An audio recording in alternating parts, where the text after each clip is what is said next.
ಶ್ರೀ ಗುರುಭ್ಯೋ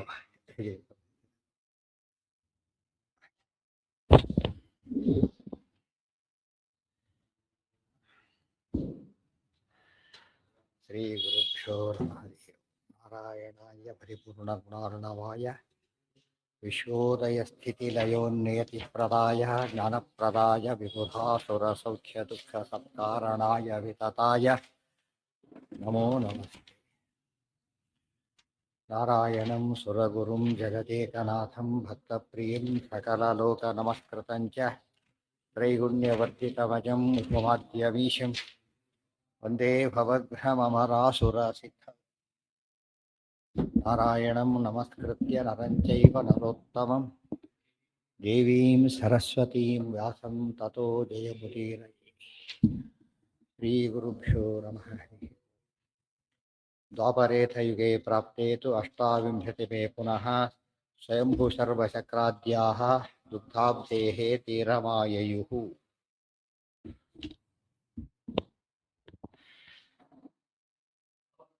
ಏನಾಯ್ತು ಈಗ? ಪರಾಶರ ಮುನಿಗಳು ತಪಸ್ ಮಾಡಿದರು, ಅವರಿಗೆ ವರ ಕೊಟ್ಟರು. ಸತ್ಯವತಿ ಅಂತಿದ್ದಾಳೆ, ಅವಳ ಹತ್ರ ಹೋಗಿ ಅವರಿಬ್ಬರ ಪುತ್ರನಾಗಿ ನಾನು ಅವತಾರವನ್ನು ಮಾಡ್ತೇನೆ ಅಂತ ಪರಮಾತ್ಮ ಹೇಳಿದ. ಅವರೆಲ್ಲ ಬಂದರು. ಹಾಗೇನು ಅವತಾರ ಹೇಗಾಯಿತು ಅಂತ ಹೇಳ್ತಾರೆ. ಅವತಾರ ಹೇಗೆ ನಡೀತು? ಇದೀ ರೀತ ಕನ್ಯಾತು ಸಾ ದಾಶರಾಜಸ್ಯ ಸದ್ಮನಿ ಅವರ್ಧತ ಅತೀವ ಸ್ವರೂಪಯುಕ್ತ ನಾಮ್ನಾತು ಸಾ ಸತ್ಯವತೀತಿ ತಸ್ಯಾಂ ತವಾತ್ಮಜೋ ಭವಿತಾ ಅಜೋಪಿ ಸನ್ ಅವ್ಯಯಾತ್ಮ ಭೂತಾನಾಂ ಈಶ್ವರೋಪಿ ಸನ್. ಭಗವದ್ಗೀತೆಯ ಮಾತನ್ನು ಹಾಗೆ ಇಟ್ಟಿದ್ದಾರೆ. ನಾನು ಅಜ ಆದರೂ ಕೂಡ ನಿಮ್ಮ ನಿಮಿತ್ತ ಮಾಡಿಕೊಂಡು ಪ್ರಾದುರ್ಭಾವವನ್ನು ಮಾಡ್ತೇನೆ ಅಂತ ಹೇಳಿ ವರವನ್ನು ಕೊಟ್ಟ.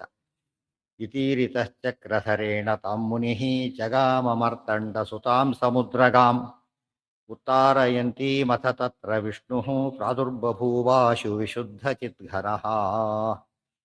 ಇತೀರಿತಃ ಚಕ್ರಧರೇಣ ತಾಂ ಮುನಿ ಜಗಾಮ ಮಾರ್ತಂಡ ಸುತಾಂ ಸಮುದ್ರಗಾಂ ಉತ್ತಾರಯಂತೀಂ ಅಥ ತತ್ರ ವಿಷ್ಣು ಪ್ರಾದುರ್ಬಭೂವ ಆಶು ವಿಶುದ್ಧ ಚಿದ್ಘನಃ. ಇತಿ ಈರಿತಃ, ಹೀಗೆ ನಾರಾಯಣನಿಂದ ತಿಳಿಸಲ್ಪಟ್ಟ. ಯಾರಿಂದ? ಚಕ್ರಧರೇಣ ಇತಿ ಈರಿತಃ, ಚಕ್ರಧರನಾದ ಶ್ರೀಹರಿಯಿಂದ ಈ ರೀತಿಯಾಗಿ ಹೇಳಲ್ಪಟ್ಟಂತಹ ಸಹ ಮುನಿ, ಆ ಮುನಿ ಇದ್ದಾರಲ್ಲ ಪರಾಶರರು, ತಾಂ ಜಗಾಮ, ಅಲ್ಲಿಗೆ ಹೊರಟ್ರು. ಯಾವುದಕ್ಕೆ ಮೊದಲಲ್ಲಿ ಹೊರಟ್ರು ಅವರೀಗ? ಮಾರ್ತಾಂಡ ತಾಂ ಪ್ರತಿ, ಅಂದರೆ ಸತ್ಯವತಿ ಹತ್ರ ಹೋಗ್ಕೊತ ಹೊರಟ್ರು. ಮಾರ್ತಂಡ ಸುತಾಂ ಸಮುದ್ರಗಾಂ ಉತ್ತಾರಯಂತಿ, ಎಲ್ಲಿದ್ಲಾಕಿ? ಮಾರ್ತಂಡ ಸುತಾಂ, ಮಾರ್ತಾಂಡ ಅಂದರೆ ಸೂರ್ಯಪುತ್ರ ಅಂದರೆ ಯಮುನಾ ನದಿಯನ್ನು ದಾಟಿಸ್ತಕ್ಕಂಥ ಕೆಲಸ ಮಾಡ್ತಾ ಇದ್ಲು. ದಾಸರಾಜರ ಮನೆಯಲ್ಲಿ ಬೆಳೆದಿದ್ದರಿಂದ ಅಂಬೆ ಅದೆಲ್ಲ ಕಲ್ತ್ಬಿಟ್ಟಿಲ್ಲ. ಹಾಗೆ ಸಮುದ್ರಗ ಅಂದರೆ ನದಿ ಅಂತ ಅರ್ಥ. ಮಾರ್ತಂಡ ಸುತಾಂ ಸಮುದ್ರಗಾಂ, ಸೂರ್ಯಪುತ್ರಿಯಾದ ಯಮುನೆ, ಸಮುದ್ರಗ ಅಂದ್ರೆ ನದಿ, ಅದನ್ನು ದಾಟಿಸ್ತಾ ಇದ್ಲು. ಉತ್ತಾರಯಂತಿ, ಅದು ದಾಟಿಸ್ತಾ ಇರ್ತಕ್ಕಂಥ ಅವಳನ್ನ ಪರಾಶರರು ಸಮೀಪಿಸಿದರು. ತತ್ರ ವಿಷ್ಣು ಪ್ರಾದುರ್ಬಭೂವ, ಆ ಸಮಯದಲ್ಲಿ ವಿಷ್ಣು ಅಲ್ಲಿ ಪ್ರಾದುರ್ಭೂತನಾದ. ಯಾರು? ವಿಶುದ್ಧ ಚಿದ್ಘನಃ, ವ್ಯಾಸಾವತಾರ ಅಂತ ಹೇಳಬೇಕಾಗಿದೆ. ಅದಕ್ಕೆ ಚಿತ್ ಅಂದರೆ ಜ್ಞಾನ. ದತ್ತ ವ್ಯಾಸಾದಿರೂಪೇಶು ಜ್ಞಾನಕಾರ್ಯ ತಥಾ ಪ್ರಭು ಕೃಷ್ಣ ರಾಮಾದಿರೂಪೇಶು ಬಲಕಾರ್ಯ. ಕೃಷ್ಣ ರಾಮಾದಿ ರೂಪಗಳಲ್ಲಿ ಬಲಕಾರ್ಯವನ್ನು ಮಾಡ್ತಾನೆ. ಈ ದತ್ತಾತ್ರೇಯಾದಿ ರೂಪಗಳಲ್ಲಿ, ವ್ಯಾಸಾದಿ ರೂಪಗಳಲ್ಲಿ ಏನು ಮಾಡ್ತಾನೆ? ಜ್ಞಾನ ಕಾರ್ಯವನ್ನು ಮಾಡ್ತಾನೆ. ಅದಕ್ಕೆ ವಿಶುದ್ಧ ಚಿದ್ಘನಃ, ಶುದ್ಧ ವಿಶುದ್ಧ ಚಿದ್ಘನಃ, ಜ್ಞಾನಘನ, ಆನಂದಘನ, ಗುಣಘನ. ಇಲ್ಲಿ ವಿಶುದ್ಧವಾದಂಥ ಜ್ಞಾನದ ಮೂರ್ತಿಯಾದಂಥ ವೇದವ್ಯಾಸ ರೂಪದ ಶ್ರೀಹರಿ ಅವತಾರ ಮಾಡ್ತಾ ಇದ್ದಾನೆ. ಇಲ್ಲಿ ಒಂದು ಪ್ರಶ್ನೆ ಇದೆ. ಸಮುದ್ರಗಾಂ ಅಂತ ಸಮುದ್ರಗಾ ಶಬ್ದ ಸಾಮಾನ್ಯ ನದಿ ಅಂತ ಹೇಳಿದ್ರು. ಸಮುದ್ರ ಸೇರುತ್ತೆ ಎಂಬ ಕಾರಣಕ್ಕೆ ನದಿ ಅಂತ ಕರೀತಾರೆ. ಆದರೆ ಇಲ್ಲಿ ವಿಶೇಷ ಅಂತ ಕೇಳಿದರೆ ಸಮುದ್ರಗ, ಯಮುನಾ ನದಿಯನ್ನು ಸಮುದ್ರಗ ಅಂತ ಕರೆದು. ಆ್ಯಕ್ಚುಲಿ ಸಮುದ್ರಗ ಶಬ್ದಕ್ಕೆ ಆಚಾರ್ಯರು ಕೃಷ್ಣಾಮೃತ ಮಹಾಣದಲ್ಲಿ ಹೇಳಬೇಕಾದ್ರೆ ಸಮುದ್ರ ಸೇರೋ ನದಿನ ಸಮುದ್ರ ಸೇರ್ಬೇಕು, ನದಿ ಡೈರೆಕ್ಟಾಗಿ, ಉಪನದಿ ಆಗಬಾರ್ದು, ಮಹಾನದಿ ಅಂತ ಅರ್ಥ. ಮಹಾನದಿ ಅಂದರೆ ಏನು? ಕೃಷ್ಣ ಮಹಾನದಿ, ತುಂಗಭದ್ರ ಮಹಾನದಿ ಅಲ್ಲ. ಯಾಕೆ? ಕೃಷ್ಣಗೆ ಸೇರಿ ಮುಂದೆ ಹೋಗೋದು. ಹಾಗಿದ್ರೆ ಸಮುದ್ರಗಾಮ ಅಂತ ಯಮುನಾ ನದಿ ಡೈರೆಕ್ಟ್ ಸೇರೋದಿಲ್ಲ. ಗಂಗೆ ಸಮುದ್ರಗಾಮ ಅಂತ ಯಾತ ಕರೋದು? ಪ್ರಶ್ನೆ ಬರುತ್ತೆ. ಮೊದಲನೇ ಉತ್ತರ ಏನು? ಸಮುದ್ರಗಾಮ ಅನ್ನೋದಕ್ಕೆ ಜನರಲ್ ನದಿ ಅಂತ ಅರ್ಥ, ಆದ್ದರಿಂದ ನದಿ ಅಂತ ಅಷ್ಟೇ ಅರ್ಥ. ಇನ್ನೊಂದು ಅರ್ಥ, ವಿಶೇಷ ಅರ್ಥ ಏನು ಅಂದರೆ ಹಿಂದೆಲ್ಲ ಜಲಪ್ರಯಾಣ ಜಾಸ್ತಿ ಇತ್ತು. ಇವತ್ತು ಮತ್ತೆ ಯೋಚನೆ ಮಾಡ್ತಿದ್ದಾರೆ, ಜನರ ಪ್ರಯಾಣ ಮಾಡಿದ್ದಾರೆ, ಜಲಪ್ರಯಾಣ, ನೌಕಾ ಪ್ರಯಾಣ. ಇವತ್ತು ನಮ್ಗೆ ಪಾಪ್ಯುಲರ್ ಗೊತ್ತೀಗ. ಹಿಂದಿನ ಕಾಲಕ್ಕೆ ಬಹಳ ಪಾಪ್ಯುಲರ್ ಯಾವುದು, ಶಾರ್ಟ್ ರೂಟ್ ಹೋಗ್ಬೇಕಾದ್ರೆ ಸಮುದ್ರಕ್ಕೆ ಕೂಡ ಹಾಗೇನೆ, ಉಡುಪಿಯಿಂದ ದ್ವಾರಕಕ್ಕೆ ಸಮುದ್ರ ಆಗಲೇ ಬರ್ತಾ ಇತ್ತು. ಯಾವುದು ಜಲಪ್ರಯಾಣ ಮಾಡ್ಕೊಂಡು ಬರ್ತಿದ್ದಾಗಲೇ ಪ್ರಸಂಗ ನಡೆದಿದ್ದು, ಗೊತ್ತಾಯ್ತಾ. ಅದು ಉತ್ತರ ಭಾರತ ನದಿಗಳೆಲ್ಲ ಜಲಪ್ರಯಾಣಕ್ಕೆ ಬಹಳ ಅನುಕೂಲ. ಯಾಕೆ, ಅಲ್ಲಿ ಹೆಚ್ಚು ಬಂಡೆಗಳಿರೋದಿಲ್ಲ. ಇಲ್ಲೆಲ್ಲ ಬಂಡೆಗಳು ಜಾಸ್ತಿ. ಇದರಲ್ಲಿ ತುಂಗಭದ್ರ ಭಾರಿ ಬಂಡೆಗಳು, ಕಾವೇರಿ ಹಾಗೇನೆ. ಕೆಲವು ಕಡೆ ಹೀಗಿರುತ್ತೆ ಹೆಚ್ಚಾಗಿ, ಹಾಗೆ ಅದು ಹಾಗಲ್ಲ, ಥ್ರೂ ಔಟ್ ಹಾಗೆ ಹೋಗೋದು. ಮರಳು ಜಾಸ್ತಿ, ಇಲ್ಲಿ ಮಣ್ಣು ಮರಳು ಜಾಸ್ತಿ ಆದ್ದರಿಂದ ಅದು ಹೋಗೋದು ಭಾಳ ಸುಲಭ. ಮತ್ತು ಆಳವಾದ ಎಲ್ಲ ಕಾಲಕ್ಕೆ ನೀರಿರುತ್ತೆ ಅಲ್ಲಿ. ಇಲ್ಲಿ ಎಲ್ಲ ಕಾಲಕ್ಕೆ ನೀರು ಇರೋದಿಲ್ಲ ಅಲ್ಲಿ. ಯಾಕೆ, ಮಳೆಗಾಲದಲ್ಲಿ ಮಂಜು ಕರಿಗೆ ಬರೋದ್ರಿಂದ ಇದ್ರ ಬೇಸಿಗೆಯಲ್ಲೆಲ್ಲ ಆಗಲೂ ನೀರಿರುತ್ತೆ ಗಂಗಾ ನದಿಯಲ್ಲಿ. ಅದಕ್ಕೋಸ್ಕರ ಗಂಗಾ ನದಿ ಬಹಳ ಪ್ರಸಿದ್ಧವಾದ ನದಿ ಆಗ್ಲಿಕ್ಕೆ ಕಾರಣ ಅದು ನೀರು. ಯಮುನಾ ನದಿಯೂ ಹಾಗೆ ಬರೋದು, ಯಮುನೋತ್ರಿ ಗಂಗೋತ್ರಿ ಎಲ್ಲ ಇರೋದು, ಅದರಲ್ಲೂ ನೀರಿರುತ್ತೆ ಯಾವಾಗ. ಆದ್ದರಿಂದನೇ ಎರಡು ನದಿಗಳಿಗೆ ಭಾರಿ ಮಹತ್ವ. ಬ್ರಹ್ಮಪುತ್ರನೂ ಹಾಗೆ, ಸಿಂಧು ನದಿ ಹಾಗೆ, ಡೈರೆಕ್ಟ್ ಹುಟ್ಟಿ ಬರೋವೆಲ್ಲ ಆ ರೀತಿ ಇರೋದು. ಆದ್ದರಿಂದಾಗಿ ಅಲ್ಲಿ ಹೆಚ್ಚು ಪ್ರಯಾಣಕ್ಕೆ ಭಾರಿ ಅನುಕೂಲ. ಜಲ ಪ್ರಯಾಣ ಮಾಡ್ಕೊಂಡು ಹೋಗ್ತಾ ಇದ್ರು. ಜಲಪ್ರಯಾಣ ಎಲ್ಲಿಂದ ಮೊದಲೆಲ್ಲ ಹೇಗಿತ್ತು, ಡೈರೆಕ್ಟ್ ಬೆಂಗಳೂರಿಂದ ಹೋಗ್ತಿ, ಇಂಟರ್ನ್ಯಾಷನಲ್ ಫ್ಲೈಟ್ಸ್ ಇರಲಿಲ್ಲ. ಬಾಂಬೆಗೋ ಮದ್ರಾಸ್ಗೋ ಹತ್ತಬೇಕಾಗಿತ್ತು.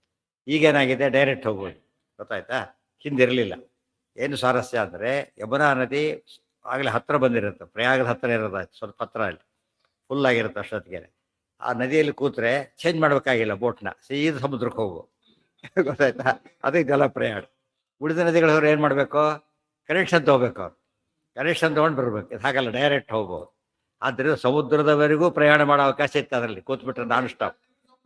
ಇಲ್ಲ, ಹೋಗ್ಲಿಕ್ಕೆ ಬರೋದಿಲ್ಲ. ಚಿಕ್ಕ ನದಿಗಳು ಹೆಂಗೆ ಹೋಗುತ್ತೆ, ಈ ಉದಾಹರಣೆಗೆ ದೊಡ್ಡ ಹಡಗುಗಳೆಲ್ಲ ಸಮುದ್ರ ತೀರಕ್ಕೆ ಬರೋದಿಲ್ಲ, ಅವು ತುಂಬ ಆಳ ಇರ್ತಾವೆ. ಏನು ಮಾಡ್ತಾರೆ ಅವರು, ಅಲ್ಲಿಂದ ಬೇರೆ ಹೆಸರು ಕರ್ಕೊಂಡ್ಬರ್ತಾರೆ ಬೋಟಲ್ಲಿ, ಮತ್ತೆ ಬೇರೆ ಬೋಟಲ್ಲಿ ಕರ್ಕೊಂಡ್ಬರ್ತಾರೆ.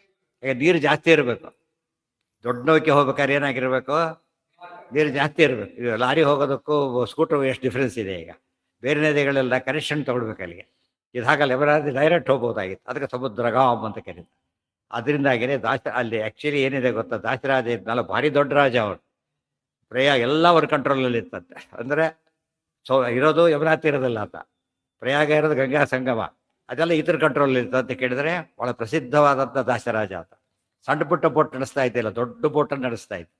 ಅದರಿಂದಾಗಿ ಸಮುದ್ರಗಾಮ್ ಅಂತ ಕೆಲವು ನಾನ್ ಸ್ಟಾಪ್ ಹೋಗೋದೇನಾಗುತ್ತೆ, ಮಧ್ಯೆ ಚೇಂಜ್ ಮಾಡಬೇಕಾಗಿಲ್ಲ. ಇದು ಚೇಂಜ್ ಮಾಡಬೇಕಾಗಿಲ್ಲ, ಆ ರೀತಿ ಹೋಗ್ಬೇಕು. ಇದು ಚಿಕ್ಕ ಪುಟ್ಟ ನದಿಗಳು ಏನಾಗುತ್ತೆ, ಅವು ದೊಡ್ಡ ಬೋಟಲ್ಲಿ ಬರೋದಿಲ್ಲ, ಚಿಕ್ಕ ಬೋಟಲ್ಲಿ ಕನೆಕ್ಷನ್ ತೊಗೋಬೇಕು. ಆಮೇಲೆ ಅದು ಒಂದು ಸ್ಟಾಪ್ ಅಂದರೆ ಟೆನ್ಷನ್ ಶುರುವಾಯಿತು ಅಂತಲೇ ಅರ್ಥ. ಮಧ್ಯರಾತ್ರಿ ಚೇಂಜ್ ಮಾಡೋಕೆ ಟ್ರೈನ್ ಬಂದದ್ದು ಹೋಗಿದ್ದೆ, ರಾತ್ರಿ ನಿದ್ದಿಲ್ದ ಒದ್ದಾಡ್ತಿರ್ತೀವಿ, ಯಾವಾಗ ಬರುತ್ತೆ ಏನೋ ಅಂತ ಹೇಳ್ಬಿಟ್ಟು. ಇಷ್ಟೆಲ್ಲ ಅದು ಯಾತಕ್ಕೆ ಕೇಳೋದು, ಈ ಆಚಾರ್ಯ ಪ್ರತಿಯೊಂದು ಪದ ಉಪಯೋಗಿಸ್ಬೇಕಾದ್ರೂ ಕೂಡ ವಿಶೇಷ ಅರ್ಥ ಇರುತ್ತೆ. ಜಲಪ್ರಯಾಣದ ಕಾನ್ಸೆಪ್ಟ್ ಇವತ್ತು ಗೊತ್ತಿಲ್ಲ, ಆದ್ದರಿಂದ ಅದು ಸಾಮಾನ್ಯ ಅರ್ಥನೇ ಆಗೋದಿಲ್ಲ, ಔಟ್ಡೇಟೆಡ್ ಆಗೋಯ್ತು ಹೆಚ್ಚು ಕಡೆ. ಆ ಕಾಲಕ್ಕೆ ಅದಿತ್ತು ಸ್ಪಷ್ಟವಾಗಿ. ಭಾರತೀಯ ಮುಂದೆ ಅನೇಕ ಸತ್ ಮಹಾಭಾರತ ಹೇಳ್ತಾರೆ, ಪಾಂಡವರನ್ನ ಈ ಹಸ್ತಿನಾಪುರದಿಂದ ವಾರಣಾವತಿ ಕಳಿಸ್ಕೊಡ್ತಾರೆ, ದುರ್ಯೋಧನ ಅರ್ಗಿನ ಮೇಲೆ ಕಳಿಸ್ಕೊಡ್ತಾರೆ. ಹಾಗಾದ್ರೆ ಜಲಪ್ರಯಾಣಂ ಅಂತ ಮಹಾಭಾರತ ಹೇಳುತ್ತೆ. ಅದೇ ಪದ ಉಪಯೋಗಿಸ್ತಾರೆ ಆಚಾರ್ಯ, ಜಲಪ್ರಯಾಣಂ ಅಂತಾನೆ ಹೇಳ್ತಾರೆ. ಅಂದರೆ ಅವರನ್ನ ಬೋಟಲ್ಲಿ ನೌಕೆಯಲ್ಲಿ ಕಳಿಸ್ಕೊಟ್ಟ ಅಂತಾರೆ, ಇದ್ರಲ್ಲಿ ಕಳಿಸ್ಕೊಟ್ಟಿದ್ದಲ್ಲ. ಯಾಕೆ, ಗಂಗಾ ತೀರ ಆದ್ದರಿಂದ ಹೋಗೋದು ಸುಲಭ ಆಯಿತು. ಅಂತಲ್ಲಿ ಯಾತಕ್ಕೆ ಸಿಟಿ ಡೆವಲಪ್ ಆಗ್ತಾ ಇದ್ವು ಅಂದರೆ ಪ್ರಯಾಣ ಸುಲಭ ಅಂತ ಹೇಳಿಬಿಟ್ಟು. ನದಿ ತೀರದಲ್ಲಿ ಸಾಮಾನ್ಯವಾಗಿ ಹಿಂದಿನ ಕಾಲದ ಹೆಚ್ಚು ರಾಜ್ಯಗಳೆಲ್ಲ ಸಮುದ್ರ ತೀರ ನದಿ ತೀರದಲ್ಲಿ ಇರ್ತಾ ಇದ್ವು. ನದಿ ತೀರದಲ್ಲೇ ಮಾಡಿ, ಇವತ್ತು ನದಿ ತೀರದಲ್ಲಿ ಮಾಡೋದು ಯಾತಕ್ಕೆ ಅಂತ ಕೇಳಿ ಗೊತ್ತಾ, ಈ ಹೊಲಸೆಲ್ಲ ಕಳಿಸ್ಲಿಕ್ಕೋಸ್ಕರ ಅಷ್ಟೇ. ಎಲ್ಲ ಈಜಿ ಸಮುದ್ರಕ್ಕೆ ಧರಿಸಿಬಿಡ್ತಾರೆ. ಹಿಂದೆ ಹಾಗಿರಲಿಲ್ಲ, ಗೊತ್ತಾಯ್ತು. ಎಲ್ಲ ನದಿ ತೀರದಲ್ಲೇ ಆಲ್ ಇದು ಜಗತ್ತಿನ ಹೆಚ್ಚಿನ ನಾಗರಿಕತೆಗಳೆಲ್ಲ ಬೆಳೆದಿದ್ದೆಲ್ಲ ಎಲ್ಲಿ, ನದಿ ತೀರದಲ್ಲಿ. ಇವತ್ತು ದೊಡ್ಡ ದೊಡ್ಡ ಸಿಟಿಗಳಿರೋದೆಲ್ಲ ಎಲ್ಲೆಲ್ಲಿ, ನ್ಯೂಯಾರ್ಕ್, ಲಂಡನ್, ಯಾವ ತೊಗೊಂಡ್ರು ಕೂಡ ಎಲ್ಲಿದೆ ಅವೆಲ್ಲ ನದಿ ತೀರದಲ್ಲೇ ಇರೋದು. ನದಿ ತೀರದಲ್ಲಿದ್ದರೆ ಅದು ಭಾರಿ ಮಹತ್ವ. ಅಲ್ಲೆಲ್ಲ ಜಲಪ್ರಯಾಣಕ್ಕೆ ಭಾಳ ಅನುಕೂಲ ಆಗೋದ್ರಿಂದ ಈ ದಾರಿ ತಪ್ಪಿ ಹೋಗ್ಬಿಡುತ್ತೆ. ಸಂಚಾರಕ್ಕೆ ಭಾಳ ಅನುಕೂಲ, ಪಾವಿತ್ರ್ಯಕ್ಕೆ ಅನುಕೂಲ, ಎಲ್ಲ ದೃಷ್ಟಿಯಿಂದ ಅನುಕೂಲ ಇತ್ತು. ಅದಕ್ಕೇನೆ ಸಮುದ್ರಗಾಮ್ ಅನ್ನೋ ಪದ ಉಪಯೋಗಿಸಿದ್ರು. ಆಚಾರ್ಯ ನಿರ್ಣಯ ಎಷ್ಟು ವಿಶಿಷ್ಟವಾದ ಕೃತಿ ಅಂತ ಹೇಳಿದರೆ ಪ್ರತಿಯೊಂದನ್ನು ಆ್ಯಕ್ಯುರೇಟ್ ಇದನ್ನು ಕೊಡ್ತಾರೆ. ಅಂದರೆ ಅವಳು ಸಾಮಾನ್ಯ ಇದಾಗಿರಲಿಲ್ಲ, ಅಷ್ಟು ಪ್ರೌಢಳಾಗಿದ್ದಂಥ ಸಮುದ್ರ ದಾಟಿಸ್ತಕ್ಕಂಥ ಸಾಮರ್ಥ್ಯ ಇದ್ದ. ಅಲ್ಲಿ ಅಷ್ಟು ದೂರ ಬೋಟ್ ಹೋಗ್ತದೆ, ಬಂಗಾಳ ಅಲ್ಲಿ ಸಮುದ್ರ ಸಂಗಮದವರೆಗೂ ಹೋಗ್ತಾ ಇತ್ತು ಅವರು ನೌಕೆ. ಸಾವಿರಾರು ಕಿಲೋಮೀಟರ್ ದೂರ ಹೋಗ್ತಾ ಇತ್ತು. ಅದು ಪ್ರಸಿದ್ಧರಾದ ದಾಸರಾಜ. ದಾಸರಾಜ ಆತ, ಬರೀ ದಾಸ ಅಲ್ಲ. ದಾಸ ಅಂದ್ರೇನು, ಬೆಸ್ತ ಅಂತ ಅರ್ಥ. ದಾಸರಾಜ ಅಂದ್ರೇನು, ಬೆಸ್ತರ ರಾಜ ಆತ, ಗೊತ್ತಾಯ್ತಾ. ರೈತರ ಹೆಡ್ ಮುಖಂಡ ಅಂತ ಎಷ್ಟು ಮಹತ್ವ ಇರುತ್ತೆ. ರೈತಗೂ ಅಥವಾ ಬೆಲೆ ಇದೆ, ಇದು ಭಾರಿ ಬೆಲೆ ಇರುತ್ತೆ. ಆ ಅರ್ಥದಲ್ಲಿ ಈ ಪದ ಗಮನಿಸಿದರೆ ಅಂಥ ಅವನು ಇವಳನ್ನು ಬೆಳೆಸಿದ್ದು. ಅದಕ್ಕೆ ಇಷ್ಟೆಲ್ಲ ಏರ್ಪಾಟ್ ಮಾಡಿದ ನಿನ್ನ ಹೇಳಲಿಲ್ಲ.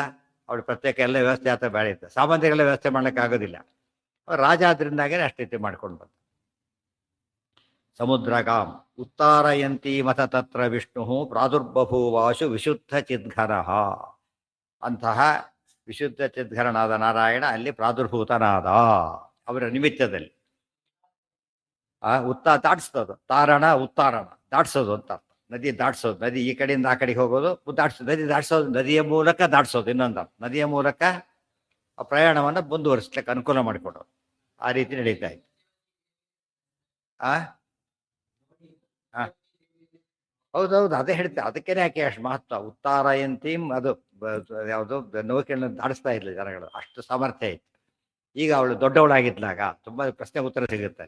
ಅವಳು ಚಿಕ್ಕ ಹುಡುಗಿ, ತೀರ ಚಿಕ್ಕ ಹುಡುಗಿ ಅಲ್ಲ, ಅಲ್ಲಿ ಯೌವನವತಿ ಆದವಳು. ಅದೆಲ್ಲ ಮಹಾಭಾರತದಲ್ಲಿ ಹೇಳ್ತಾರೆ. ಅಲ್ಲಿಂದ ದಾಡಿಸ್ತಾ ಅಲ್ಲಿ ಹೋದ್ರು ಇವರು. ಪರಮಾತ್ಮ ಅಪ್ಪಣೆ ಮಾಡಿದ್ರಿಂದ ಅಲ್ಲಿ ಹೋದ್ರು.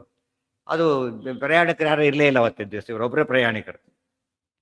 ಆಗ ಅವ್ರು ಕೂತ್ಕೊಂಡು ಹೊರಟರು. ಮಧ್ಯದ ಹೋದಾಗ ಏನು ಮಾಡಿದ್ರು ಅವರು, ಈ ಪ್ರಸ್ತಾಪ ಅವ್ರದ್ದು ಶುರು ಪ್ರಸ್ತಾಪ, ಇವಳು ಪ್ರಸ್ತಾಪ, ಇಬ್ಬರಿಗೂ ವರ ಇತ್ತು.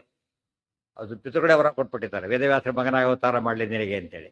ಇವರು ವರ ತೊಗೊಂಡು ಬಂದಿದ್ದಾರೆ. ಈಗ ಆ ಸಮಯದಲ್ಲಿ ಏನಾಯಿತು, ಪ್ರಾದುರ್ಭವವಾಶು ವಿಶುದ್ಧ ಚಿದ್ಘರ, ಅವರಿಬ್ಬರ ಸಂಗಮವಾಗಿ ಆ ಕ್ಷಣಕ್ಕೆ ಪರಮಾತ್ಮ ಅವತಾರವನ್ನು ಮಾಡ್ದ.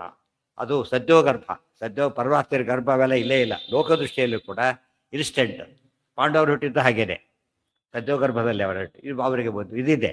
ಅದು ಪರಮಾತ್ಮ ಅಪ್ರಾಕೃತ ಶರೀರ ನಿಮಿತ್ತ ಮಾಡಿಕೊಂಡು ಪ್ರಾದುರ್ಭೂತನಾದ ವಿಶುದ್ಧ ಚಿದ್ಧ. ಆ ಕಾಲದಲ್ಲಿ ಪದ್ಧತಿ ಇತ್ತು ಕೂಡ, ಇವತ್ತದು ಇಲ್ಲ. ಆ ಕಾಲಕ್ಕೆ ಪದ್ಧತಿ ಇತ್ತು, ಬೇರೆ ಯುಗದಲ್ಲಿ ಇತ್ತು. ಈ ಕಲಿಯುಗದಲ್ಲಿ ಅವೆಲ್ಲ ಇಲ್ಲ. ಯಾಕೆ ಅಂತ ಕೇಳಿದ್ರೆ ನಾಸ್ತಿಕರು ಜಾಸ್ತಿ ಆದ್ದರಿಂದ ಅವ್ರಿಗೇನಿರೋದಿಲ್ಲ, ನಂಬಿಕೆ ಇರೋದಿಲ್ಲ, ಅಂತ ಸಾಧನೆ ಮಾಡ್ಲಿಕ್ಕೆ ಹೋಗೋದಿಲ್ಲ. ಇದೆಲ್ಲ ಆ ದೇವತೆಗಳನ್ನ ಕಣ್ಣಾರೆ ಕಾಣ್ತಿದ್ರು ಜನ. ಅಂತ ಕಾಲ ಇತ್ತು. ರಾಜಸೂಯ ಯಾಗ, ಪಾಂಡವರ ಯಾಗ. ಆ ಕಾಲಕ್ಕೆ ಏನಾಗ್ತಿತ್ತು, ಬ್ರಹ್ಮಾದಿ ದೇವತೆಗಳು ಭೂಲೋಕಕ್ಕೆ ಬಂದು ಸಭೆಯಲ್ಲಿ ಕೊಡ್ತಾ ಇದ್ರು ಬಂದವರು. ಅಂಥ ಕಾಂಟ್ಯಾಕ್ಟ್ ಇತ್ತು. ಇವತ್ತು ಹಳ್ಳಿಗಳಿಗೆಲ್ಲ ಪ್ರೈಮ್ ಮಿನಿಸ್ಟರ್ ಅವರೆಲ್ಲ ಹೋಗ್ತಾರಾ, ಚಿಕ್ಕ ಹಳ್ಳಿಗೆ ಹೋಗೋದಿಲ್ಲ. ದೊಡ್ಡ ಸಿಟಿ ದೊಡ್ಡದು ಹಾಕಿ ಪ್ರೊಟೆಕ್ಷನ್ ಇವೆಲ್ಲ ಏರ್ಪಾಟಾಗಬೇಕು ಅವರಿಗೆಲ್ಲ, ಸುಮ್ಮನೆ ಹೋಗ್ಲಿಕ್ಕೆ ಬರೋದಿಲ್ಲ.